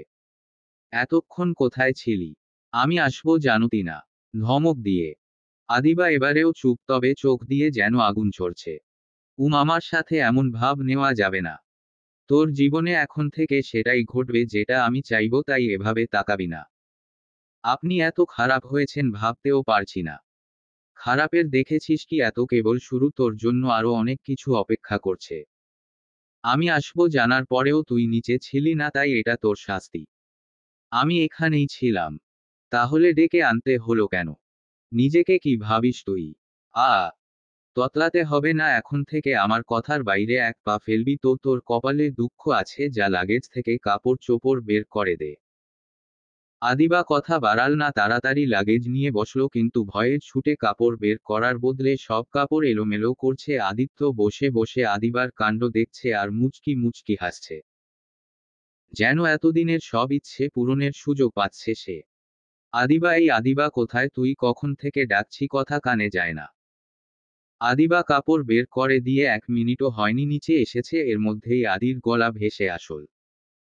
আদির ডাকের ভঙ্গিতে বাসার সবাই মোটামুটি অবাক হয়েছে, আদিবা একটু বেশিই হয়েছে। সে একবার কাকিমনির দিকে তাকিয়ে আর কিছু না ভেবে হাতে থাকা বাটি নিয়েই ছুটল আদির ঘরে। হাঁফাতে হাঁফাতে বলল, ভাইয়া ডাকছিলেন? ডাকছিলাম যে, সেটা তো এতক্ষণে পুরো শহর জেনে গিয়েছে, প্রশ্ন করার কি আছে? নিজেকে কি ভাবিস তুই?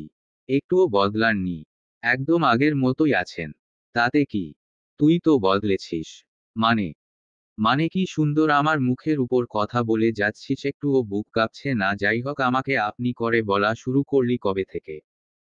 আদিবা উত্তর দিল না। বরপক্ষ কখন আসবে? বাসায় আসবে না, রাতে রিসর্টে অনুষ্ঠানের আয়োজন করা হয়েছে, তাই নাকি? যাই হোক, ওয়াশরুমে কাপড়গুলো ধুয়ে দে। এখনই দিতে হবে না মানে? আসলে বাসায় অনেক লোকজন, রান্নাটা শেষ করে এসে দেই। তোর সাহস হয় কি করে আমার মুখে মুখে কথা বলার? এখন থেকে আমার যাবতীয় কাজ তুই করবি। আদিবা কথা না বাড়িয়ে হাতের বাটিটা টেবিলে রেখে ওয়াশরুমের দিকে গেল। ওয়াশরুমে যেতে না যেতেই কাঁচ ভাঙ্গার শব্দে কেঁপে উঠল আদিবা। কয়েক সেকেন্ডের মধ্যেই আদির গলা শোনা গেল, মামা কোথায় তুমি? আদিত্য ডাকতেই বাসার সবাই এসে জড়ো হয়েছে তার ঘরে। কি হয়েছে বাবা? কি হয়নি সেটা বলো। সামান্য কাপড় ধুতে বলেছি বলে আদিবা নোংরা বাটিটা আমার উপরে ছুঁড়ে ফেলেছে। কি আদিবার এত সাহস? আদিবা আদির এমন মিথ্যার জন্য প্রস্তুত ছিল না। সে যেন নিজের কানকে বিশ্বাস করতে পারছে না। মা, বাসায় আজ থেকে কোন কাজের লোক থাকবে না, সব কাজ আদিবা নিজের হাতে করবে, এটা আমার সিদ্ধান্ত। আর এই সিদ্ধান্তের উপরে যারা কথা বলবে, হয় তারা এই বাসায় থাকবে অথবা আমি থাকবো, এবার তোমাদের ইচ্ছে। আদিবা এতক্ষণ ওয়াশরুম থেকে সব শুনছিল, এবার বেরিয়ে আসলে সে নিজেও অবাক হলো। আদির সারা গায়ে মশলা ছড়িয়ে আছে, অথচ সে বাটিটা টেবিলে রেখে গিয়েছিল। আদিবা বাইরে আসতেই আদির মা এগিয়ে গিয়ে বিরক্ত মুখে বলল, ছেলেটা বাসায় পা দিতে না দিতেই মাথাটা চিবিয়ে খাচ্ছিস। আদিবা মুখ কালো করে জবাব দিল, এসব তুমি কি বলছো কাকিমনি?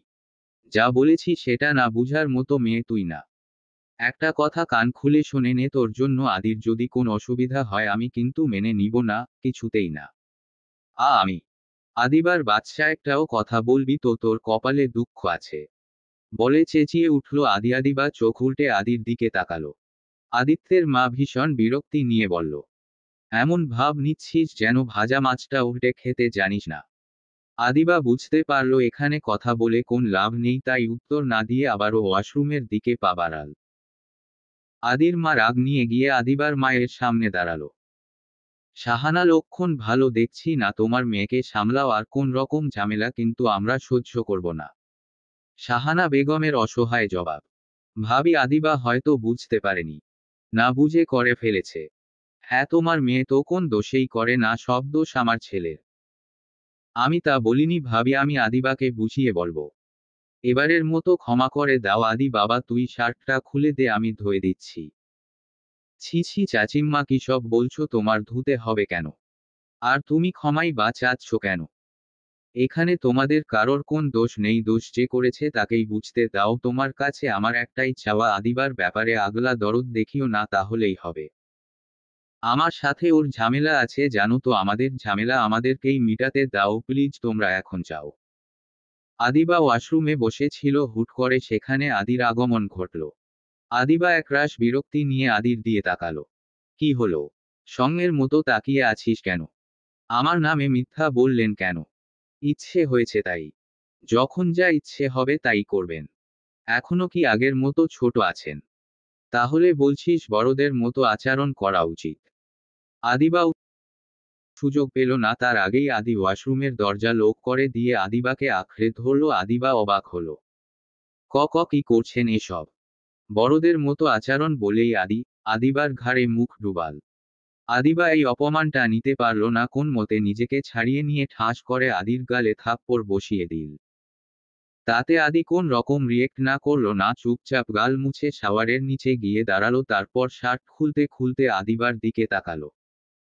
আদিবা ফুপাচ্ছিল। আদির হাব ভাব তার মোটেও ভালো লাগলো না, তাই দরজা খোলার চেষ্টা করলো, কিন্তু তা সম্ভব হলো না। আদি তার আগেই আবারও আদিবার দখলদারি নিয়ে নিল। নিজের খুব কাছে টেনে নিল আদিবাকে। শাওয়ারের জল ধারায় দুজনেই ভিজে একাকার অবস্থা। আদিবার স্পর্শকাতর জায়গাগুলোতেও হাত দিতে পিছপা হয়নি। আদিবা এবার কেঁদেই ফেলল। শান্তভাবে আদিবাকে ছেড়ে দিয়ে বলল, কোন সমস্যা? লজ্জা করছে না নিজের বোনের সাথে এমন করতে? না তো, তুই আমার প্রথম স্বপ্নদোষের কারণ ছিলি। তখন থেকেই আমি তোকে অন্য চোখে দেখি, আর সত্যি বলতে আমার লজ্জা করে না। আমি সবাইকে গিয়ে যদি এসব বলি কি হবে জানেন? জানি, কিন্তু তুই জানিস না, তুই আমার বিরুদ্ধে কিছু বললে আমি তোর সাথে রাগ দেখাবো আর বাসা ছেড়ে চলে যাওয়ার অভিনয় করব, আর সেটা আমার বাবা মা মানবে না, কারণ বাবার বয়স হয়েছে এখন, সংসারের হাল ধরার জন্য আমাকে দরকার, যে কোনো মূল্যে ওরা আমাকে আটকাবে, আর সবটা দোষ হবে তোর। ব্ল্যাকমেইল করছেন? অনেকটাই তাই। আদিবা চোখ মুছতে মুছতে বলল, আমি আর এক মুহূর্ত এখানে থাকব না, এখনই গ্রামে চলে যাব। চেষ্টা করে দেখতে পারিস, কিন্তু সংসার চলবে কি করে? তুই আমার কথা মতো না চললে সাদিয়ার পড়াশোনা থেকে শুরু করে চাচিম্মার চিকিৎসা সবই বন্ধ হয়ে যাবে। ছি, এতটা নিচে নেমে গেছেন? আমি সব সময় নিচেই ছিলাম। আমার সাথে এমন কেন করছেন? কারণ তুই আমার জীবন থেকে 6টা বছর কেড়ে নিয়েছিস। আমি। তুই সেদিন কি করেছিলি সেটা আর কেউ না জানলেও তুই জানিস, আর আমিও জানি, তাই এখন অস্বীকার করার অভিনয় করিস না। সামান্য একটা কারণে আপনি এভাবে। তোকে আমি ভালবাসতাম, কিন্তু আমার বেপরোয়া ভালোবাসার মূল্য তুই দিতে পারিসনি। তাই এখন এগুলো সহ্য করা ছাড়া আর কোন উপায় নেই তোর কাছে। আপনার মাথায় যে সমস্যা আছে সেটা কি আপনি জানেন? জানি, কিন্তু সেই সমস্যাটা শুধু একজনকে ঘিরেই। হাত ছাড়ুন, যেতে দিন। বাধ্য ছেলের মতো হাত ছেড়ে দিল। আদিবাও 1 মিনিট দেরি না করে বাইরে আসল। কয়েক মিনিট পর চেঞ্জ করে রুমে ঢুকলো, এসেই মুচকি হাসলো, কারণ আদিবা এখনো ভেজা কাপড়ে তার ঘরেই দাঁড়িয়ে আছে। কি ব্যাপার ম্যাডাম, দাঁড়িয়ে দাঁড়িয়ে তারা গুনছেন নাকি?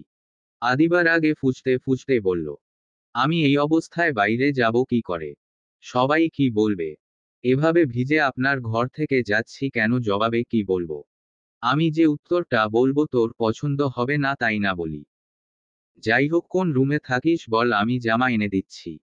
আপনার আনতে হবে না, সাদিয়া কিংবা অরিন আপুকে একটু ডেকে দিন।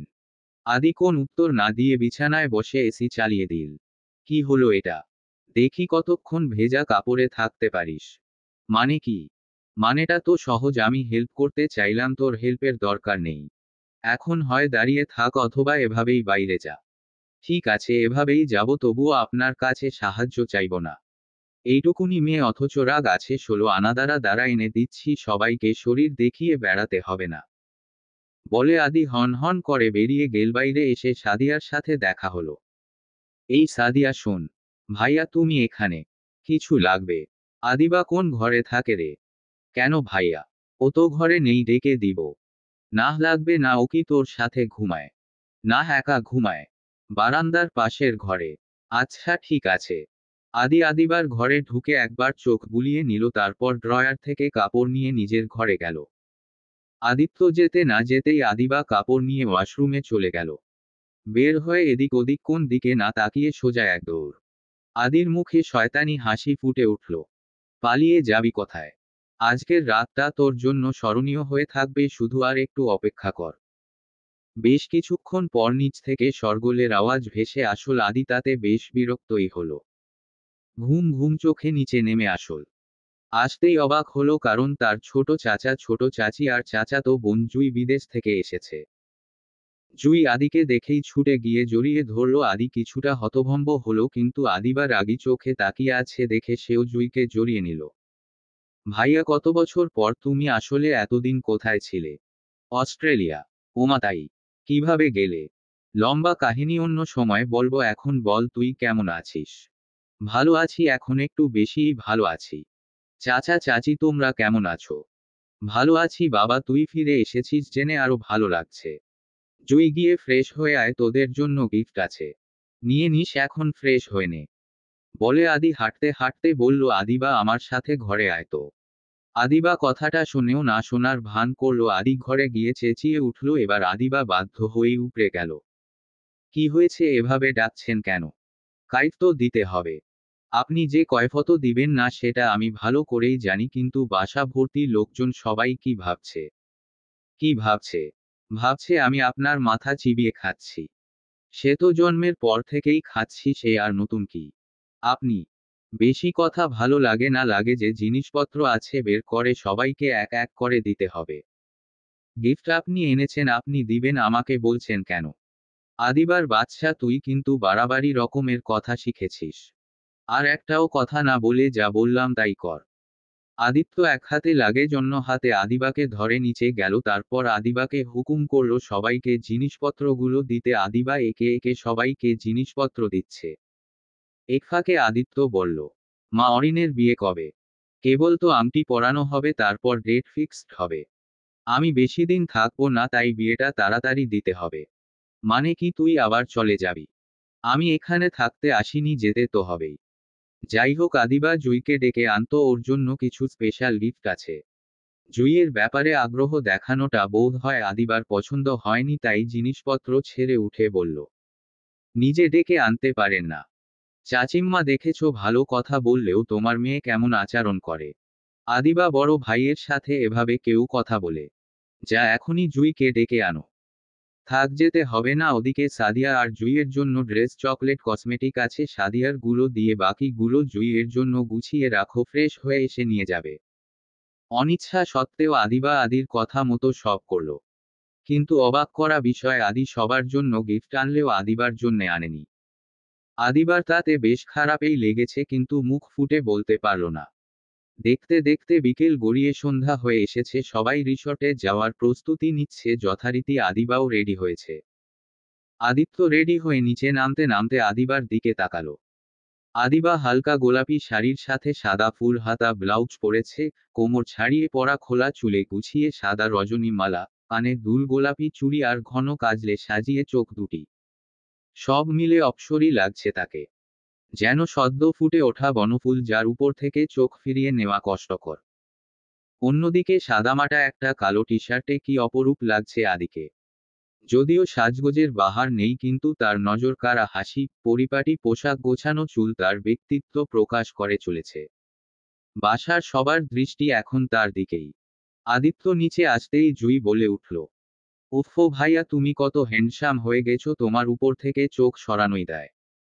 আদিত্য মুচকি হাসল, তারপর সবাইকে তাড়া দিতে লাগলো, মা এখনো বের হওনি, তোমরা কখন যাবে বলতো? এই তো বাবা, এখনই যাচ্ছি। সবাই কোথায়? গাড়িতে গিয়ে বসো। সবাইকে তাড়া দিয়ে বাসার বাইরে পাঠিয়ে রুবিনা বেগম বাসায় তালা দিলেন। বাসার বড়রা একসাথে গাড়িতে যাবে আর ছোটরা একসাথে।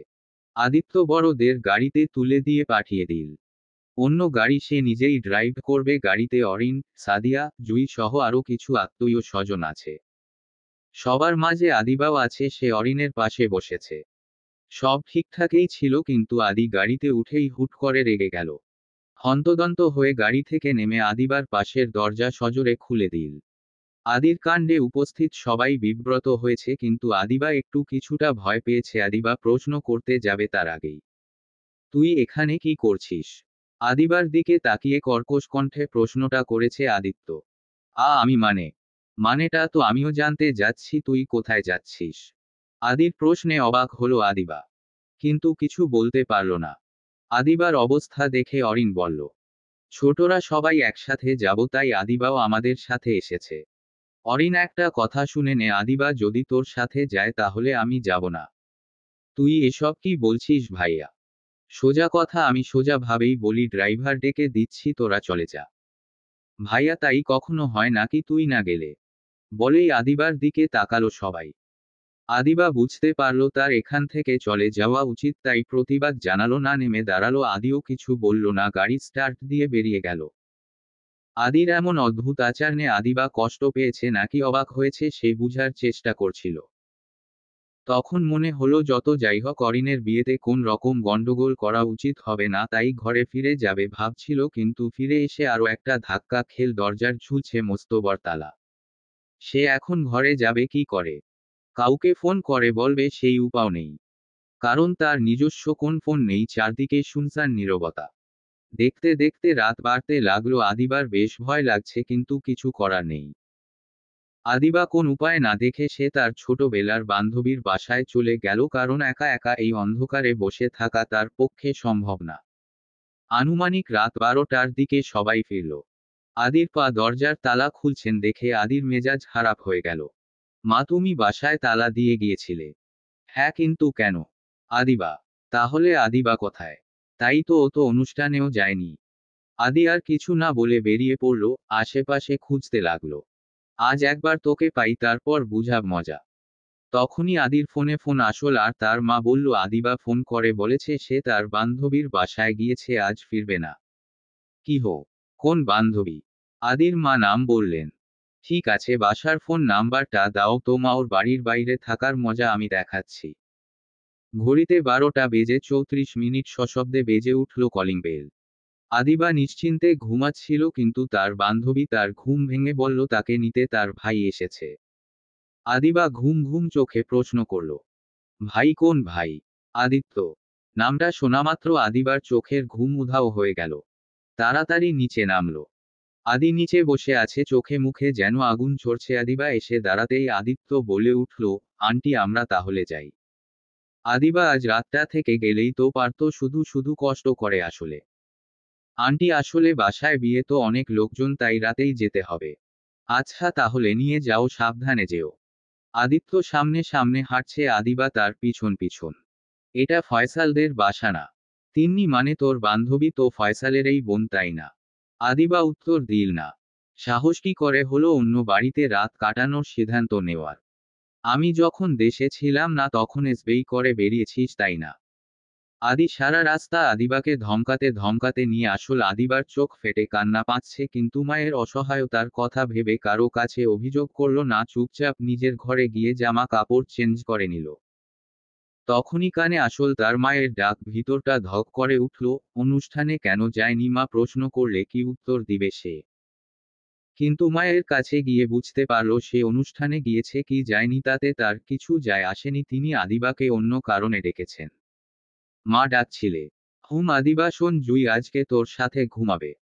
আদিবা মাথা নেড়ে সায় জানালো, কিন্তু পরক্ষণেই বুঝতে পারল দুইটি হিংস্র চোখ তার দিকে তাকিয়ে আছে, তবে এর কারণটা বুঝতে পারল না, তাই তেমন গুরুত্ব দিল না। নিজের ঘরে গিয়ে বিছানা গুছিয়ে জুইকে শুতে বলল। তারপর নিজেও জুইয়ের পাশে শুয়ে পড়ল। আচ্ছা আদিবাপু, ভাইয়াকে তোমার কেমন লাগে? মানে? মানে ভাইয়ার মতো এত হ্যান্ডসাম একটা ছেলে আশেপাশে থাকলে সবারই ভালো লাগার কথা, তাই না? জুইয়ের অবান্তর কথার উত্তর দিতে ইচ্ছে হলো না আদিবারও, তাই চুপ করে রইল। আপু জানো, পার্টিতে সবাই ভাইয়ার দিকে হা করে তাকিয়েছিল। জুই, রাত দুপুরে ভাইয়া ভাইয়া না করলেই কি নয়, এবার ঘুমাও না। আপু জানো, আমার মনে হয় কি আমি ক্রাশ খেয়েছি। ভালো করেছো, সকালে চাচা চাচিকে বলে ক্রাশের সাথে বিয়ের ব্যবস্থা করে দিব, কিন্তু এখন ঘুমাও প্লিজ। কিন্তু আপু, আমার মনে হয় ভাইয়া তোমাকে পছন্দ করে। জুই, তুমি এত বাজে বকো কেন? সত্যি বলছি আপু, পার্টিতে বড় চাচা বলেছেন ভাইয়ার বিয়ে দিবেন যাতে সে এখানেই থাকে, চলে যেতে না পারে। ভাইয়াকে যখন বিয়ের কথা বলল তখন ভাইয়া বলেছে তার নাকি মেয়ে পছন্দ করা আছে, আর সে ছোটবেলা থেকেই তাকে বিয়ে করার স্বপ্ন দেখে। যদিও ভাইয়া এখন তোমায় পছন্দ করে না, কিন্তু ছোটবেলায় ও তোমার জন্য পাগল ছিল, তাও না সবাই সেটা জানে, তার মানে ভাইয়া তোমাকেই বিয়ে করবে। জুই তুমি প্লিজ ঘুমাও, আমার এখন এসব শুনতে একদম ইচ্ছে করছে না। How unromantic. মুখ ভেঙচি দিয়ে জুই উল্টো পাশ হয়ে শুয়ে পড়ল। বেশ কিছুক্ষণ পর আদিবা লক্ষ্য করল জুই তাকে আষ্টে পিষটে জড়িয়ে ধরেছে। জুই একটু সরো প্লিজ, আমি এভাবে ঘুমাতে পারি না। আদিবার কথায় জুইয়ের কোন পরিবর্তন ঘটল না, বরং সে তাকে আরো জড়িয়ে নিল। উফ, আমি এভাবে ঘুমাতে পারি না, সরো প্লিজ। আর আমিও জড়িয়ে না ধরে ঘুমাতে পারি না। কণ্ঠটা শুনে আদিবার আত্মা উড়ে গেল, তাড়াতাড়ি উঠে বসল সে। ভাইয়া আপনি এখানে? কিশোর এত জোরে কথা বললে জুই জেগে যাবে। এসবের মানে কি? মানে আমি তোর সাথে ঘুমাম? কি সব বলছেন? যা বলার তাই বলেছি। যখন তোর জামা নিতে এসেছিলাম তখনই ভেবে নিয়েছি আমি তোর সাথে ঘুমাবো, কিন্তু এই জুই সবকিছুতে জল ঢেলে দিল। এখনই এখান থেকে বেরিয়ে যান, তাহলে আমি কিন্তু চেঁচা। সাহস থাকলে চেঁচা, দেখি কেমন পারিস। আমার বিরুদ্ধে কিছু বলা বা করার আগে আগাগোড়া ভেবে নিস। এত কিছুর পরেও আপনার মুখে কথা বের হচ্ছে। আমি তো কোন অন্যায় করিনি, যা করার তুই করেছিস, বান্ধবীর বাসায় গিয়েছিস, তাও এত সেজেগুজে। এর শাস্তি তো পেতেই হবে। আমি আপনার পায়ে পড়ছি, প্লিজ যান এখান থেকে। জুই জেগে গেলে মানসম্মান থাকবে না। তাহলে তুই আমার রুমে চল। আমি আপনার ঘরে। সকাল 6টা বেজে 40 মিনিট, ঘুম ভেঙেও যেন ভাঙছে না। চোখ পিটপিট করে তাকালো আদিবা, সারা শরীরে কেমন অস্বস্তিকর ব্যথা, গলার দিকটা একটু বেশিই ব্যথা করছে। আদিবা বেশ চেষ্টা করে উঠে বসলো, সাথে সাথেই ভিমরি খাওয়ার অবস্থা। তার পাশে আয়েশ করে ঘুমিয়ে আছে আদিত্য। আদিত্য, আদিবার জীবনের একমাত্র শনি, যে কিনা ছোটবেলা থেকেই আদিবার ঘাড়ে চড়ে আছে। আদিবা চারপাশটা ভালো করে দেখে নিল। না, সে নিজের রুমে নয়, আদিত্যের রুমে আছে। ধীরে ধীরে রাতের সব ঘটনা মনে পড়তে লাগলো। রাতে আদিবা নিজের রুমেই ঘুমিয়েছিল, কিন্তু আদিত্য তাকে জোর করে এই রুমে নিয়ে এসেছে। তারপর যা যা করেছে সেসব ব্যাখ্যা দেওয়ার ক্ষমতা আদিবার নেই। আদিবা কাঁদতে কাঁদতে একসময় ঘুমিয়ে গিয়েছিল। আদিবা তাড়াতাড়ি উঠে নিজের ঘরে যাওয়ার চেষ্টা করল, কিন্তু তাতে সফল হতে পারল না। আদিত্য দরজা লক করে রেখেছে। কিভাবে লক করেছে সেটা আদিবার জানা নেই, শুধু এইটুকু জানে যে দরজাটা খোলার ক্ষমতা তার নেই। কিছুক্ষণ চেষ্টার পর ব্যর্থ হয়ে ফিরে আসল। এখন কি করবে মাথায় ঢুকছে না। সবাই জেগে যাওয়ার আগেই এখান থেকে যাওয়া উচিত। সবাই যদি জানে সে আদির সাথে রাত কাটিয়েছে, মানসম্মান থাকবে না। আদিবা কোন উপায় না পেয়ে আদিকে গিয়ে ডাকল। শুনতে পাচ্ছেন? ভাইয়া শুনতে পাচ্ছেন? আদি চোখ বন্ধ রেখেই আড়মোড়া ভেঙে জবাব দিল। কি হয়েছে, সাত সকালে এভাবে চেঁচামেচি করছিস কেন? দরজাটা খুলে দিন। আদি এবার চোখ খোলল। দরজা খুলে দিব মানে? রুমে যাব না। এটা কি বন জঙ্গল? আমি আমার রুমে যাব, সেটাই বলেছি। সবাই যদি জেগে যায় মুখ দেখাবো কি করে? কেন, মুখে আবার কি হয়েছে যে মুখ দেখাতে পারবি না? আপনার কি একটুও লজ্জা নেই? এত অভিনয় কি করে করেন? এত কিছুর পরেও কথা বলছেন। লজ্জা পাওয়ার মতো কিছু করেছি বলে তো মনে পড়ছে না। কি করতে বাকি রেখেছেন? যতটা করার কথা ছিল ততটা করিনি। ঠোঁট থেকে কোমর পর্যন্ত সীমাবদ্ধ ছিলাম, এর বাইরে যাইনি। আপনি কতটা নিচে নেমে গেছেন ভাবতে পারছেন? যে মেয়ে ক্লাস 9-এ থাকতে প্রেম করতে পারে সে এখন আমাকে উপর নিচ শিখাচ্ছে। আপনি? ভুল কিছু বললাম? তুই এসবে অভ্যস্ত না। চুপ করুন। আপনার সাথে কথা বলতে আমার রুচিতে লাগছে। উচিত কথা সবারই গায়ে লাগে। আর একটাও বাজে কথা বলবেন না। দরজা খুলুন, আমি যাব। নিজেকে আয়নায় দেখেছিস? মানে? গলায় লাভ বাইট, চকচক করছে জামা, আর চুলেরও নাজেহাল অবস্থা। আপনি আমার ভাই, ভাবতেও ঘৃণা হচ্ছে। কি করে পারলেন? পারলাম আর কই, কান্নার জন্যে তো পুরো কোর্স কমপ্লিট হলো না। যাই হোক, ঘৃণাই যখন করবি তাহলে এইটুকু আর বাকি থাকবে কেন? বাকিটুকুও করে ফেলি। আপনি চুপ করবেন? আচ্ছা করলাম, কিন্তু প্যান প্যান করবি না। ঘুমাম। দরজাটা খুলে দিয়ে ঘুমান। আদি উত্তর দিল না। উল্টো ঘুরে শুয়ে পড়ল। এসবের মানে কি? কোন ধরনের হেয়ালি এটা? আর একটা কথা বলবি তো পপ্র মেরে সবকটা দাঁত ফেলে দিব। মান সম্মান শুধু আমার যাবে না, আপনারও যাবে। গেলে যাবে আমার সম্মান নিয়ে, তোকে ভাবতে হবে না। সবাইকে বলে দিব আপনি জোর করে আমার সাথে। তোর সাথে কি? কি করেছি বল? চুপ কেন, বল কি করেছি? কিছুই করিনি। আমার সাথে বাড়াবাড়ি করবি তো কাল যা যা ছাড় দিয়েছি আজ দিব না। আপনি এত ক্যারেক্টার লেস হবেন ভাবতেও পারিনি। যা যা ভাবার ভাব, কিন্তু এখন ঘুমাতে দে। আমার ঘুম ভাঙবি তো তোর কপালে দুঃখ আছে। দরজাটা খুলুন। তুই ভালো কথার মেয়ে না, দাঁড়া মাকে ডাকছি। বলেই আদি মা বলে গলা ছাড়লো। আদিবা কি করবে ভেবে না পেয়ে তাড়াতাড়ি গিয়ে আদির মুখ চেপে ধরল। পাগল হয়ে গেছেন? আপনি এমন ছেলে মানুষই কেন করছেন? কারণ ছেলে মানুষির বয়সটা তোর সাথে কাটাতে পারিনি। বলে আদিবাকে জড়িয়ে নিয়ে শুয়ে পড়ল। আদিবা নিজেকে ছাড়াতে ছটফট করতে লাগলো। আদিবা, অনেক বাড়াবাড়ি করেছিস, আর না, ঘুমাতে দে। আদির সাথে শক্তিতে পেরে উঠল না আদিবা, তাই বাধ্য হয়েই আদির সাথে শুয়ে রইল। প্রায় ঘণ্টাখানিক পর আদিবার খোঁজ শুরু হলো, কারণ সকালের নাস্তা সে বানায়। তাই সে না থাকায় নাস্তার ব্যবস্থা হয়নি, তার উপর বাসা ভর্তি লোকজন, নানান রকমের কাজ। আদিত্যের মা আদিবাকে গলা ছেড়ে ডাকছেন। আদিবা শুনতে পাচ্ছে, কিন্তু উত্তর দেওয়ার উপায় নেই। কেটে গেল আরও কিছুক্ষণ। আজ আদিবার কপালে দুঃখ আছে, সেটা সে জানে। প্রায় 9টার কাছাকাছি আদির ঘুম ভাঙল। শুধু শুধু ভাঙ্গেনি, আদির মা দরজায় কড়া নাড়ায় ভেঙেছে। আদি বেশ ধীরে সুস্থে উঠে বসলো, যেন কোন কিছুই ঘটেনি, কিন্তু এদিকে ভয় আদিবার হাত পা কাঁপছে, চোখ মুখ ফ্যাকাশে হয়ে গিয়েছে। দরজা খোলার সাথে সাথে তার দিকে ভয়ানক ঘূর্ণিঝড় বয়ে আসবে সন্দেহ নেই। আদিবার দিকে তাকালো। আদিবা ভীতু হরণীর মতো আদির দিকে তাকিয়ে আছে। এমন মুখ করে থাকার কি আছে? দেখে মনে হচ্ছে শোক দিবস পালন করছিস। বাথরুমে গিয়ে চোখে মুখে পানি দে, আমি দেখছি মা কেন ডাকছে। আদির কথাটা আদিবার পছন্দ হয়েছে। হ্যাঁ, ওয়াশরুমেই একমাত্র জায়গা যেখানে সে লুকাতে পারে, তাই আর কিছু না ভেবে ওয়াশরুমে চলে গেল। আদি গিয়ে দরজা খুলল। আদির মা আর জুই দরজার সামনে দাঁড়িয়ে আছে। মায়ের হাতে চায়ের ট্রে। চাটা এগিয়ে দিয়ে রুবিনা বেগম বললেন, সরি বাবা, চা দিতে দেরি হয়ে গেল। আরো আগেই দিতাম, কিন্তু আমি সকালে চা খাই না মা। কফি খাবো। আমি এখনই করে আনছি। তোমার করতে হবে না মা। আদিবা হাতের কাজটা শেষ করে বানিয়ে দিবে। আদিবা দিবে।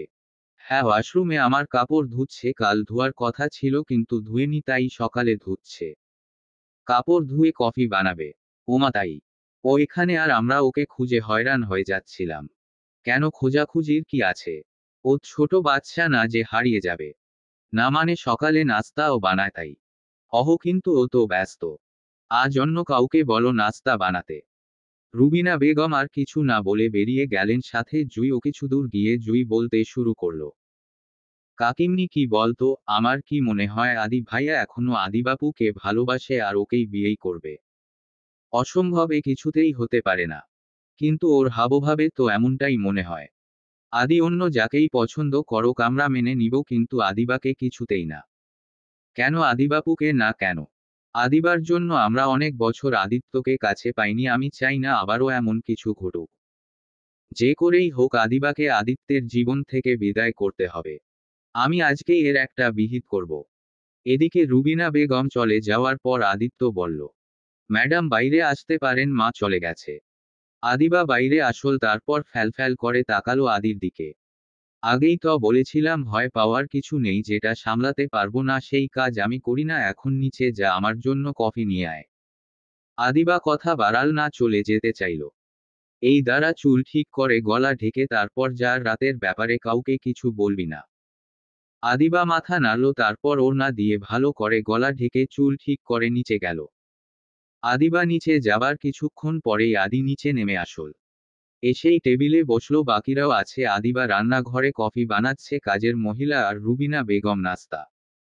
রান্নাঘর আর খাবার টেবিল কাছাকাছি হওয়ার সব কথাই শোনা যায়। আদিকে দেখে আদিত্যের বাবা বললেন, আদি তুমি এতদিন পর দেশে এসেছো, তাই আমি চাচ্ছি একটা গেট টুগেদার আয়োজন করে সবার সাথে তোমাকে নতুন করে পরিচয় করিয়ে দিতে। তোমার কোন আপত্তি নেই তো? না, আপত্তি কিসের, যা ভালো বুঝো করো, কিন্তু এই দেশে থাকার আবদার করো না। আমি এখানে বেশি দিন থাকবো না, আবার ফিরে যাব। সে না হয় পরে দেখা যাবে, আপাতত আজ সন্ধ্যায় বাসায় থেকো, আর চাইলে তোমার পুরনো বন্ধুদের দাওয়াত করতে পারো। আইডিয়াটা খারাপ দাওনি। আমার সবার সাথে দেখা করা উচিত। আচ্ছা, তাহলে পার্টির আয়োজন করা যাক। আমি সব আয়োজন করেই রেখেছি, ক্যাটারিং এর লোক কিছুক্ষণের মধ্যে চলে আসবে, তুমি তোমার বন্ধুদের দাওয়াত করে দাও। আদি হ্যাসূচক মাথা নেড়ে খেতে শুরু করলো। খাওয়া শেষে ড্রয়িং রুমে গিয়ে বসল।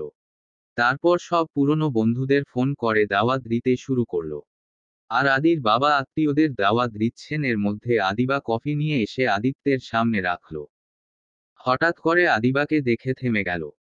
ভূত দেখার মতো চমকে উঠে তাকালো আদিবার দিকে, এমন একটা ভাব যেন পৃথিবীর সবচেয়ে বড় ভুলটা এইমাত্র সে করে বসেছে। কি হয়েছে, এভাবে তাকিয়ে আছেন কেন? কোন ভুল করেছি? বিরাট বড় ভুল বলেই আদি উঠে গিয়ে বাবার সামনে দাঁড়ালো।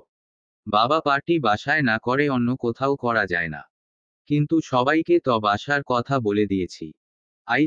আমি কি করে ভুলে গেলাম? কেন, কোন সমস্যা হয়েছে? সমস্যা তো হয়েছেই। আচ্ছা হক, আমি সামলে নিতে পারবো বলে আদি বাইরে চলে গেল। বিকালের দিকে আদি বাসায় ফিরল। যেহেতু আদি সারাদিন বাসায় ছিল না, তাই আদিবার দিনটা ভালোই কেটেছে।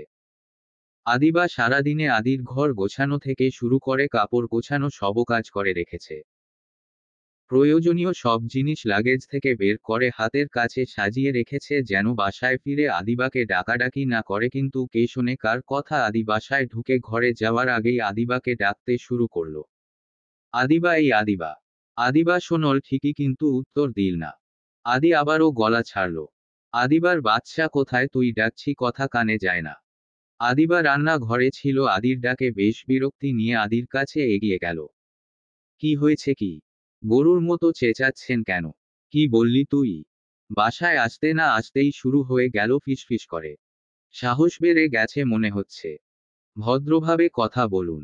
বাসায় অনেক লোকজন, সবাই কিভাবে তাকাচ্ছে দেখেছেন। তুই এত পটর পটর করার সাহস পাচ্ছিস কোথা থেকে সেটাই বুঝতে পারছি না। দাঁড়া, আজ তোর হচ্ছে। বলেই আদি আদিবার হাত ধরে টানতে শুরু করলো। কি হচ্ছে কি এসব? মান সম্মানের পুরো 12টা বাজিয়ে ছাড়বেন দেখছি। হাত ছাড়ুন বলছি। আদিবা চেঁচিয়ে বললেও আদির কান পর্যন্ত আদিবার কথা পৌঁছালো না। সে আদিবাকে টানতে টানতে নিজের ঘরে চলে গেল। এদিকে ড্রয়িং রুমে বসে থাকা সবাই অবাক চোখে তাকিয়ে আছে। সবার মাঝে জুই, অরিন, সাদিয়াও আছে। ওদের দেখে জুই বলে উঠল, বড় চাচা শুধু শুধু এত কিছুর আয়োজন করলো, এতগুলো মেয়েকে দাওয়াত করে নিয়ে আসল, এতে কি কোন কাজ হবে? বাজি ধরে বলতে পারি বিয়ে তো দূর ভাইয়া, আদিবাপু ছাড়া কারো দিকে ফিরেও তাকাবেও না। অরিন আপু, তোমার কি মনে হয়? ঠিকই বলেছিস, আমিও মাকে বারবার নিষেধ করেছি এভাবে মেয়েদের পরিবার সহ ডেকে এনো না। আগে ভাইয়ার সাথে কথা বলো। ভাইয়া কাউকে পছন্দ করবে না, উল্টে রেগে যাবে, কিন্তু কে শুনে কার কথা? মায়ের ধারণা এখান থেকে কাউকে না কাউকে ভাইয়ার ভালো লাগবেই। কিন্তু আমার মনে হয় ভাইয়া আদিবাপুকে ভালোবাসে, দেখো না, 1 মিনিটও আপুকে ছাড়া থাকতে পারে না। ভাইয়া সবদিকে বদলে গেলেও এই একটা বিষয়ে একটুও বদলায়নি। ছোটবেলায় যেমন আদিবার জন্য বেপরোয়া ছিল, এখনো তেমনই আছে। এদিকে রুমে এসে আদিবাকে বিছানায় ছুঁড়ে ফেলে দিল। আদিবার ধৈর্যের সীমা পেরোল। রাগী কণ্ঠে বলে উঠল, আপনার সমস্যাটা কি একটু বলবেন? সমস্যা আমার নয় তোর। তাও একটা না, অনেক কয়টা শুনবি? আমার কি সমস্যা? হ্যাঁ, এসেছেন থেকে জ্বালাচ্ছেন। আপনার এমন আচরণ আর নিতে পারছি না। ভুলে যাবেন না আমি আর ছোট নেই। ও তাই নাকি? হ্যাঁ তাই, নিজেকে সংযত করুন, কারণে অকারণে এভাবে ডাকবেন না। আমরা আর ছোট নেই যে ছেলেমানুষি করব। আপনাকে সাবধান করে দিচ্ছি, আমার থেকে দূরত্ব বজায় রাখুন। তুই আমাকে সাবধান করছিস। নিজের অবস্থানটা হয়তো ভুলে গেছিস, তাই না? সমস্যা নেই, আমি মনে করিয়ে দিচ্ছি, তুই বিনা খরচে আমাদের বাসায় থাকিস, সহজ ভাষায় যেটাকে বলে আশ্রিতা। আর একজন আশ্রিতার দায়িত্ব তার মালিককে খুশি রাখা। আদির কথাটা হয়তো আদিবার খারাপ লেগেছে, তাই গলা নিচু করে বলল, কি কি করতে হবে বলুন, করে দিচ্ছি। যা যা করতে হবে সব একবারে বলুন, আমি সব একসাথে করে দিব, তবুও একটু পর পর ডাকবেন না। এখন তোর কথায় আমাকে চলতে হবে। আপনি এত তোত্তারা কেন?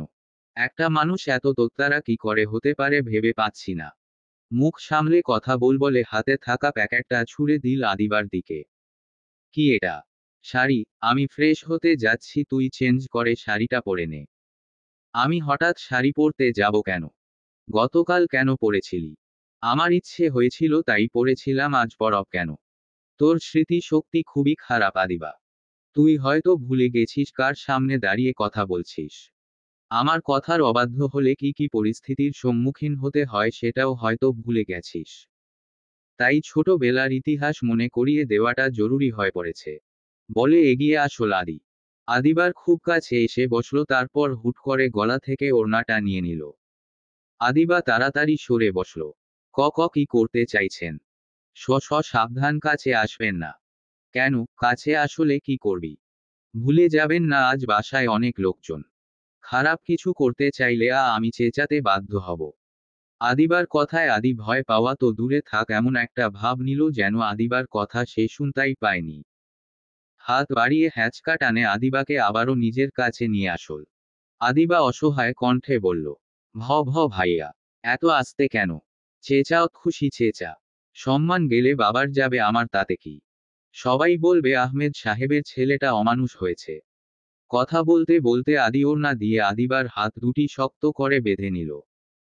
ভয়ে আদিবার চোখ মুখ ফ্যাকাশে হয়ে গেল। আদি যেই জামায় হাত দিতে যাবে, আদিবা কাঁপা কাঁপা কণ্ঠে বলে উঠল, আমি শাড়ি পরব। শাড়ি তো তোকে পরতেই হবে। তুই চাইলেও পরাব, না চাইলেও পরাব। এই শাস্তি শাড়ির জন্য, না আমার সাথে তর্ক করার জন্য। আচ্ছা, ভয় পাচ্ছিস যখন তাহলে শাস্তির ধরনটা বদলে দেই বলে আদিত্য আদিবাকে কোলে তুলে নিল। আদিবা অবাক চোখে তাকিয়ে আছে আদির দিকে। আদি তাকে কোলে নিয়ে বাথরুমে গেল, তারপর নিচে বসিয়ে দিল। হাতের বাঁধনটা খুলে ওড়নাটা মুখে বেঁধে দিয়ে বলল, ভাবিস না তুই চেঁচাবি জন্যে মুখ বেঁধেছি, এখন আমাকে অনুরোধ করবি তাই বেঁধে নিলাম। যত যাই হোক তোর অনুরোধ আবার ফেলতে পারি না। যাই হোক, দরজায় ধাক্কা থাক্কি কিংবা খোলার চেষ্টা করবি তো তার ফলাফল এর চেয়েও ভয়ানক হবে, বলে উঠে দাঁড়ালো আদি। আদিবার বুঝতে বাকি রইল না আদিত্য কি করতে চলেছে। ছোটবেলায় কিছু হলে আদি এভাবেই তালে বাথরুমে আটকে রাখত। যতক্ষণ না তার রাগ কমতো অন্ধকারে বসে থাকতে হতো আদিবাকে।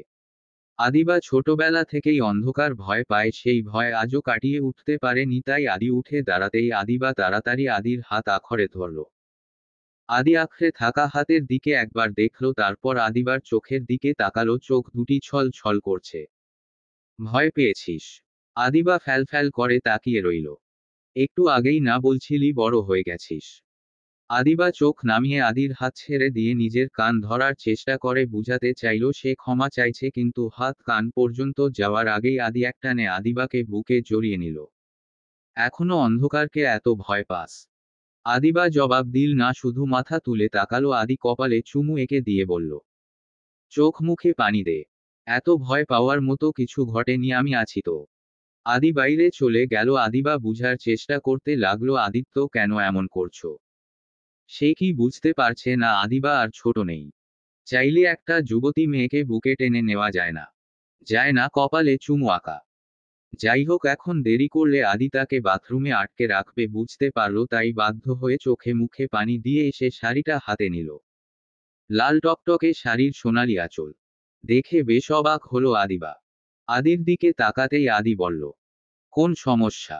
না মানে এই শাড়িটা আমার জন্য। তো অন্যজনের হলে তোকে দিতাম নাকি? নতুন বউয়ের শাড়ির মতো লাগছে, আমি কখনো এত লাল শাড়ি পরিনি। আমার রুচি খারাপ তাই বলতে চাইছিস? আমি এমন বলনি।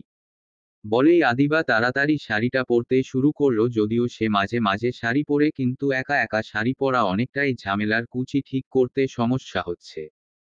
আদিবার অসুবিধে হচ্ছে দেখে আদি এগিয়ে আসল। কোন কথা না বলে সোজা আদিবার পায়ের কাছে বসে কুচি ঠিক করতে শুরু করে দিল। আদিবা অবাক হলো, কি করছেন আপনি? আমার গুরুজন, উঠুন প্লিজ, পায়ে হাত দিবেন না। আমি চাই না সবার সামনে শাড়ি খুলে যাক, তাই হেল্প করছি, এর বেশি কিছু না। তাই পাকামি করিস না, বলে আদি শাড়ির কুচিতে মনোযোগ দিল। আদিত্য শাড়ি ঠিক করে দিয়ে উঠে দাঁড়ালো। আদিবা নিচু গলায় বলল, আমি এখন যাই। যা। আদিবা এক ছুটে বেরিয়ে গেল। কিন্তু নিচে যেতেই আদিত্যের মা তাকে টানতে টানতে নিজের ঘরে নিয়ে গেলেন। তোকে আমি কি বলেছিলাম আদিবা? আমি ভাইয়াকে নিষেধ করেছিলাম কাকিমনি। তুমি যা যা বলতে বলেছিলে বলতে চেয়েছিলাম, কিন্তু ভাইয়া শোনার আগেও রেগে গেল। শুধু বলেছিলাম আমার থেকে দূরে থাকতে, তাতেই রেগে আমাকে। তোকে কি কি করেছে? হ্যাঁ, মেরে ফেলেছে। কই, আমি তো দেখতে পারছি না কিছু করেছে। দিব্যি তো আছিস। শোন আদিবা, একটা কথা স্পষ্ট করে বলে দিচ্ছি, তুই আদিকে যতই নিজের কাছে টানার চেষ্টা করো না কেন, আমরা তোকে কিছুতেই মেনে নিব না। এত বছর ধরে তোকে খাইয়ে পরিয়ে মানুষ করেছি, তার প্রতিদান এভাবে দিস না। আমাদের একমাত্র ছেলেকে তুই কেড়ে নিস না। আজ পার্টিতে আদির বউ বাছাই করব, তুই আজ অন্তত ওর সাথে লেপ্টে থাকিস না। বলে আদিবাকে এক প্রকার ধাক্কা দিয়ে রুবিনা বেগম বেরিয়ে গেলেন। আদিবার নিজের কাছেই নিজেকে অসহায় মনে হলো। কি করবে এখন সে? ভাইয়ার কাছ থেকে দূরে থাকতে চাইলে ভাইয়া তাকে শাস্তি দেয়, আর ভাইয়ার কথা শুনলে তার পরিবার। আদিবা মন খারাপ করে বেরিয়ে আসল, তারপর নিজ মনে কাজে লেগে পড়ল। সবার সব কাজ হাতে হাতে করে দিচ্ছে। দেখতে দেখতে পার্টির সময় হয়ে গেল। আদি একবারে রেডি হয়ে নিচে আসল। বাগানের দিকে পার্টির আয়োজন করা হয়েছে, তবে ঘরেও অনেক আত্মীয় আছে। আদির মা এগিয়ে এসে আদির হাত ধরলেন। মাশাআল্লাহ, আমার ছেলে কত বড় হয়ে গেছে, কালো শুটে তোকে খুব সুন্দর লাগছে বাবু। মা কি যে বল না। হয়েছে, লজ্জা পেতে হবে, চল তোকে সবার সাথে পরিচয় করিয়ে দেই। মা বলছিলাম কি কি না কিছু না বলে আদি চারদিকে চোখ বুলাল, তার চোখ আসলে আদিবাকে খুঁজছে। আদি ওর নাম নীলা, তোর শিউলি ফুফির মেয়ে। মায়ের কথায় ধ্যান ভাঙ্গল আদির। ও আচ্ছা, ভালো আছেন আপু? আদির অদ্ভুত সম্বোধনে অবাক হলেন রুবিনা বেগম। ও তোর চেয়ে অনেক ছোট আদি। তাতে কি মা? ছোট বড় সবাইকে সম্মান করা উচিত। এক্সকিউজ মি, আমি একটু আসছি বলে আদি এগিয়ে গিয়ে অরিনের পাশে বসল। অরিন আদিবা। আদির কথা শেষ হওয়ার আগেই অরিনের পাশে বসা এক মহিলা বলে উঠলেন, অরিন ওই লম্বা চুলের মেয়েটাকে রে? কোনটা খালা? চারদিকে তো অনেক মেয়ে।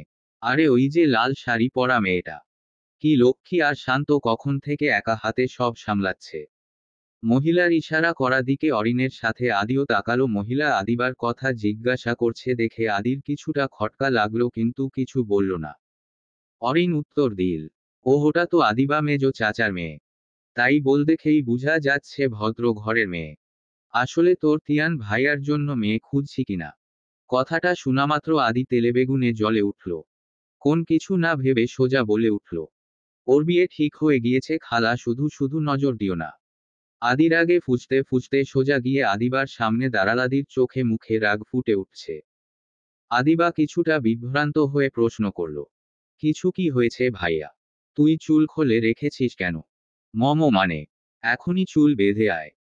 আসলে ভাইয়া। আসলে কি?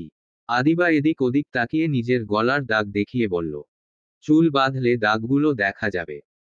তুই এখনই আমার রুমে যাবি, যতক্ষণ না আমি ফিরছি রুমের বাইরে এক পাও ফেলবি না। কিন্তু কেন? কাইত তো চাচ্ছিস? আদিবা মাথা নিচু করে নিল। উফ, কোন বুদ্ধিতে যে আমি বাসায় পার্টির আয়োজন করলাম। মহিলাগুলোই ছাড় দিচ্ছে না, আমার বন্ধু বান্ধবগুলো তো ওকে দেখলে পাগল হয়ে যাবে, ফিসফিস করে। ভাইয়া কিছু বলছেন? তুই এখনো দাঁড়িয়ে আছিস? উপরে যা বলছি।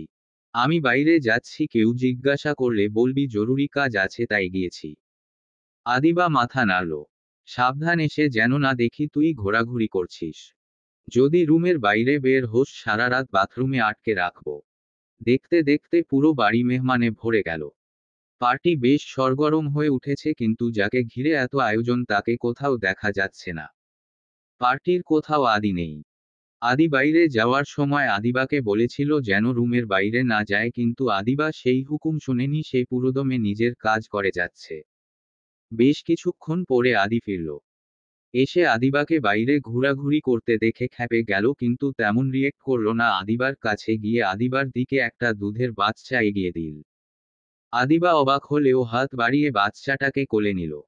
বাচ্চাটা কে ভাইয়া? আমার বন্ধুর ছেলে। সাবধান, একবারও কোল থেকে নামাবি না। আদিবা কথা বাড়াল না, বাচ্চাটাকে কোলে নিয়েই টুকটাক কাজ করতে লাগলো। কিন্তু বাচ্চা কোলে থাকায় সব কাজ করা সম্ভব হচ্ছে না, তবে ঘুরে ঘুরে সবার খোঁজ খবর নিচ্ছে।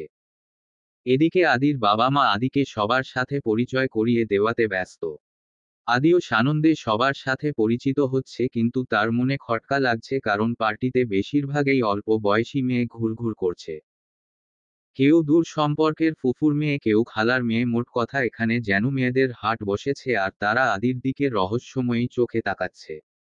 আদি ব্যাপারটা বুঝার চেষ্টায় অরিনের কাছে গিয়ে প্রশ্ন করল, কাহিনী কি বলতো? অরিন চমকে পিছনে ঘুরে জবাব দিল, কিসের কাহিনী? এই মেয়েগুলো কারা? মা পরিচয় করিয়ে দেয়নি। দিয়েছে, কিন্তু এদের এখানে আসার কারণ কি? মা বাবা তোমার বিয়ে দিতে চায় তাই পাত্রী খুঁজছে। তাই বলামিও সেটাই ভাবছিলাম। যাই হোক, আদিবা কোথায় রে? একটা বাচ্চা কোলে নিয়ে ঘরের দিকে গেল দেখলাম। আসলে বহু বছর হয় আদিবা কোন গেট টুগেদারে যায় না, তাই হয়তো আনিজি লাগছে। যায় না কেন? তা জানি না, তবে আদিবা লোকজনের ভিড়ে যেতে পছন্দ করে না, ইনফেক্ট কারো বাসায় ঘুরতেও যায় না। অনেক আত্মীয় তো ওকে চিনেই না। আদিত্য অরিনের সাথে কথা বলছিল, তখনই একদল ছেলে এসে আদিকে ঘিরে ধরল। আদি চোখ ঘুরাতেই আনন্দে দিশেহারা অবস্থা, এটা তার ছোটবেলার বন্ধুদের দল। আদি অরিনকে বিদায় দিয়ে তাদের দিকে এগিয়ে গিয়ে সবার সাথে কোলাকুলি করল। সবাই কেমন আছিস, কতদিন পর দেখা হলো বলতো। আমরা তো ভালো আছি, তোর কি খবর আদি? সেই যে হারিয়ে গেলি। আর বলিস না, ছোটবেলার পাগলামি বুঝি সেই তো। পাগলামি তো বুঝলাম, কিন্তু এখন সব ঠিক আছে তো? কথায় সেই মহারানী। উফ ফয়সাল, থামবি তুই? একটুও বদলাসনি। তুইও কিন্তু বদলাসনি। যাই হোক, একবার ডাক না আদিবাকে, কত বছর দেখি না। চুল শালা একদম নজর দিবি না বলে দিলাম। বলেই হেসে উঠল সবাই। সময় বয়ে যেতে লাগলো, আদির বন্ধুরা আশায় সে পার্টিটা বেশ উপভোগ করছে।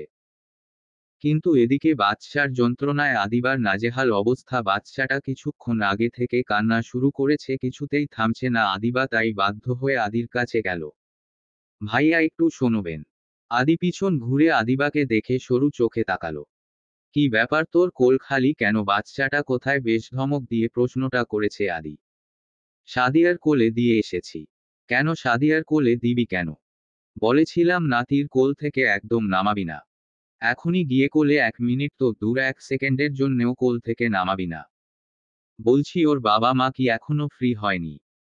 কথাটা বলার সাথে সাথেই আদি চোখ গরম করে আদিবার দিকে তাকালো। এর কারণটা আদিবা না বুঝলেও এটা বুঝতে পারল, এত বছরেও আদির আচরণের কোন পরিবর্তন ঘটেনি। সে আগের মতোই হুটহাট আদিবার গায়ে হাত তুলতে পিছোপা হবে না। আদিবা অসহায় চোখে আদির দিকে তাকিয়ে রইল। এভাবে তাকিয়ে আসিস কেন? আজ সারারাত বাচ্চাটা তোর কাছে থাকবে, তাতে কোন আপত্তি আছে তোর? আদিবা উত্তর দিতে পারল না। গুড, এভাবে সবসময় চুপচাপ আমার কথা শুনবি, তাহলে অযথা মার খেতে হবে না অন্যথায়। আদিবা বুঝতে পারল কথা বাড়িয়ে লাভ নেই, তাই ফিরে এসে বাচ্চাটাকে কোলে নিল, কিন্তু বাচ্চার কান্না কিছুতেই থামছে না। আদিবা হেলেদুলে নানা রকম ভাবে বাচ্চাটাকে শান্ত করার চেষ্টা করছে, কিন্তু কোন কাজ হচ্ছে না। এই মেয়ে বাচ্চাটাকে এভাবে কাঁদাচ্ছ কেন? প্রশ্নটা শুনে আদিবা পিছন ঘুরে দেখল একজন ভদ্রমহিলা কথাটা বলেছেন।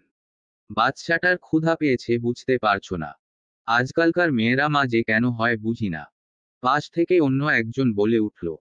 আর বলবেন না ভাবি, ফিগার খারাপ হয়ে যাবে বলে বাচ্চাকে না খাইয়ে রাখে, ভাবা যায়। এই মেয়ে ঘরে গিয়ে বাবুটাকে একটু দুধ খাওয়াও যাও। মা হওয়ার তো যোগ্যতা নেই, আবার বাচ্চা নিয়েছে। আদিবা ওদের কথায় অবাক হলো। আপনারা এসব কি বলছেন? একদম কথা বাড়াবে না, যাও খাইয়ে আসো বলছি। মহিলাগুলোর কথা আদিবার বেশ খারাপ লাগলো। সে হনহন করে সোজা আদির কাছে চলে গেলরাগি চোখে তাকিয়ে বলল। বাচ্চাটাকে ধরুন। কি বললি তুই? সবাই আমাকে কত খারাপ খারাপ কথা বলছে জানেন? কেন, কে কি বলেছে? বলেছে আমি নাকি ওর মা? সময় মতো বিয়ে হলে এর মতো কয়েকটা বাচ্চার মা হয়ে যেতি, খারাপ কি বলেছে? একদম বাজে কথা বলবেন না। ওরা বলছে আমি নাকি ইচ্ছে করে বাচ্চাটাকে খেতে দিচ্ছি না। তো দিচ্ছিস না কেন? ঘরে গিয়ে খাইয়ে আনো। আপনিও কি গল হয়ে গেছেন? ও কি আমার বাচ্চা যে আমি দুধ খাওয়াতে পারবো? কথাটা বলার সাথে আদি হা হা করে হেসে উঠল। এভাবে হাসছেন কেন? দুধ কি শুধু মায়ের কাছেই থাকে? কিনতে পাওয়া যায় না? ইডিয়েট, আমি দুধের কথা বলিনি। ফ্রিজে দুধ আছে, গরম করে খাইয়ে আনো। আদির কথায় আদিবা লজ্জা পেল। সত্যি ইতি কি সব উল্টা পাল্টা কথা বলছে সে আদির সাথে। আদিবা কথা ঘুরানোর জন্য তাড়াতাড়ি বলে উঠল। বাচ্চা কোলে নিয়ে আমি কি করে দুধ গরম করব? আমার কোলে দে, আমি যাচ্ছি তোর সাথে। আপনার যেতে হবে না, আমি করে নিয়ে আসছি। বলে আদির কোলে বাচ্চাটা দিয়ে কোন মতে ছুটে পালিয়ে গেল আদিবা। আদির বেশ হাসি পেল, হাসতে হাসতে বলল। তাড়াতাড়ি ফিরবি কিন্তু। আদিবা দুধ নিয়ে ফিরে আসল। বাচ্চাটা আদিবা দুধ নিয়ে ফিরে আসল। বাচ্চাটা হয়তো ফিডার খেয়ে অভ্যস্ত না, তাই খাওয়াতে বেশ বেগ পেতে হচ্ছে। আদিবা দুজন মিলে খাওয়ানো ট্রাই করছিল, তখন একজন এগিয়ে এসে বলল। আদি, তুই বউ বাচ্চা নিয়ে ফিরেছিস কই? তোর মা তো বলল না। মহিলার কথায় আদিবা অবাক হলেও আদি মোটেও বিচলিত হল না। যাক, তবুও ভালো বিদেশিনী নিয়ে আসিসনি। তা বউয়ের বাসা কোথায়? আদি উত্তর দেওয়ার বদলে মুচকি মুচকি হাসছে দেখে আদিবার গা জ্বলে গেল, নিজেই উত্তর দিতে বাধ্য হল। খালা, আপনার ভুল হচ্ছে। আমি আদিবা, অনেক বছর দেখা হয় না, তাই হয়তো ভুলে গেছেন আমি ভাইয়ার বউ না। কথাটা বলতেই আদির মেজাজ খারাপ হয়ে গেলিচ্ছে করল, কষিয়ে একটা থাপ্পড় লাগাতে আদিবার গালে, কিন্তু বাচ্চার জন্য দেওয়া হলো না। তুই আদিবা, হায় আল্লাহ, কত বড় হয়ে গেছিস, আমি তো চিনতেই পারিনি। আসলে আদি অন্য কারোর বাচ্চাকে কোলে করে খাওয়াবে আমি ভাবতেই পারিনি। তাছাড়া তোর শাড়ি সব মিলে মনে হচ্ছে যেন যুগলবন্দি। যাই হোক, তোর বাচ্চা বুঝি।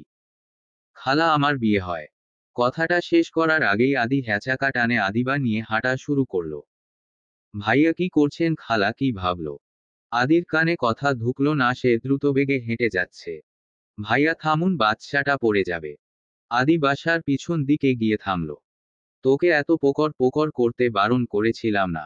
মানে কি বলতে চাইছেন খালা? ভুল বুঝছিল আর আমি চুপচাপ দাঁড়িয়ে থাকবো? আদি কোন উত্তর না দিয়ে আদিবার ঠোঁটে ঠোঁট মিলিয়ে দিল। আদিবা ছাড়া পাওয়ার চেষ্টা করেও পেরে উঠল না, কারণ তার কোলে বাচ্চা। সেই সুযোগে বেশ অনেকক্ষণ পর আদি তাকে ছাড়ল। ছাড়া পাওয়ার সাথে সাথে আদিবা ঠোঁট মুছতে মুছতে বলল, কি করলেন এটা? পকর পোকর করার শাস্তি দিলামের পরেও যদি পোকর পোকর করিস তাহলে কি হবে বুঝতেই পারছিস। এসবের মানে কি ভাইয়া? আজ আপনার পাত্রী খোঁজার জন্য পার্টি দেওয়া হয়েছে, এখন যদি আমাকে আপনার বউ ভাবে তাহলে আপনার বিয়ে হবে কি করে? আর আমি এই বাচ্চাটাকে এতিমখানা থেকে নিয়ে এসেছি, আর শাড়িটাও ইচ্ছে করেই কিনে এনেছি যাতে সবাই ভাবে তুই বিবাহিত। মানে কি? মানেটা তোর গোবর ভরা মাথায় ঢুকবে না, তাই চুপচাপ ঘরে যা। বাচ্চাটা ঘুমিয়ে গিয়েছে, আমার রুমে শুয়ে নিজেও শুয়ে থাকবি, একদম বের হবি না। চলবে। গল্প বেপরোয়া ভালোবাসা। লেখনীতে মনা হোসেন। সূচনা পর্ব।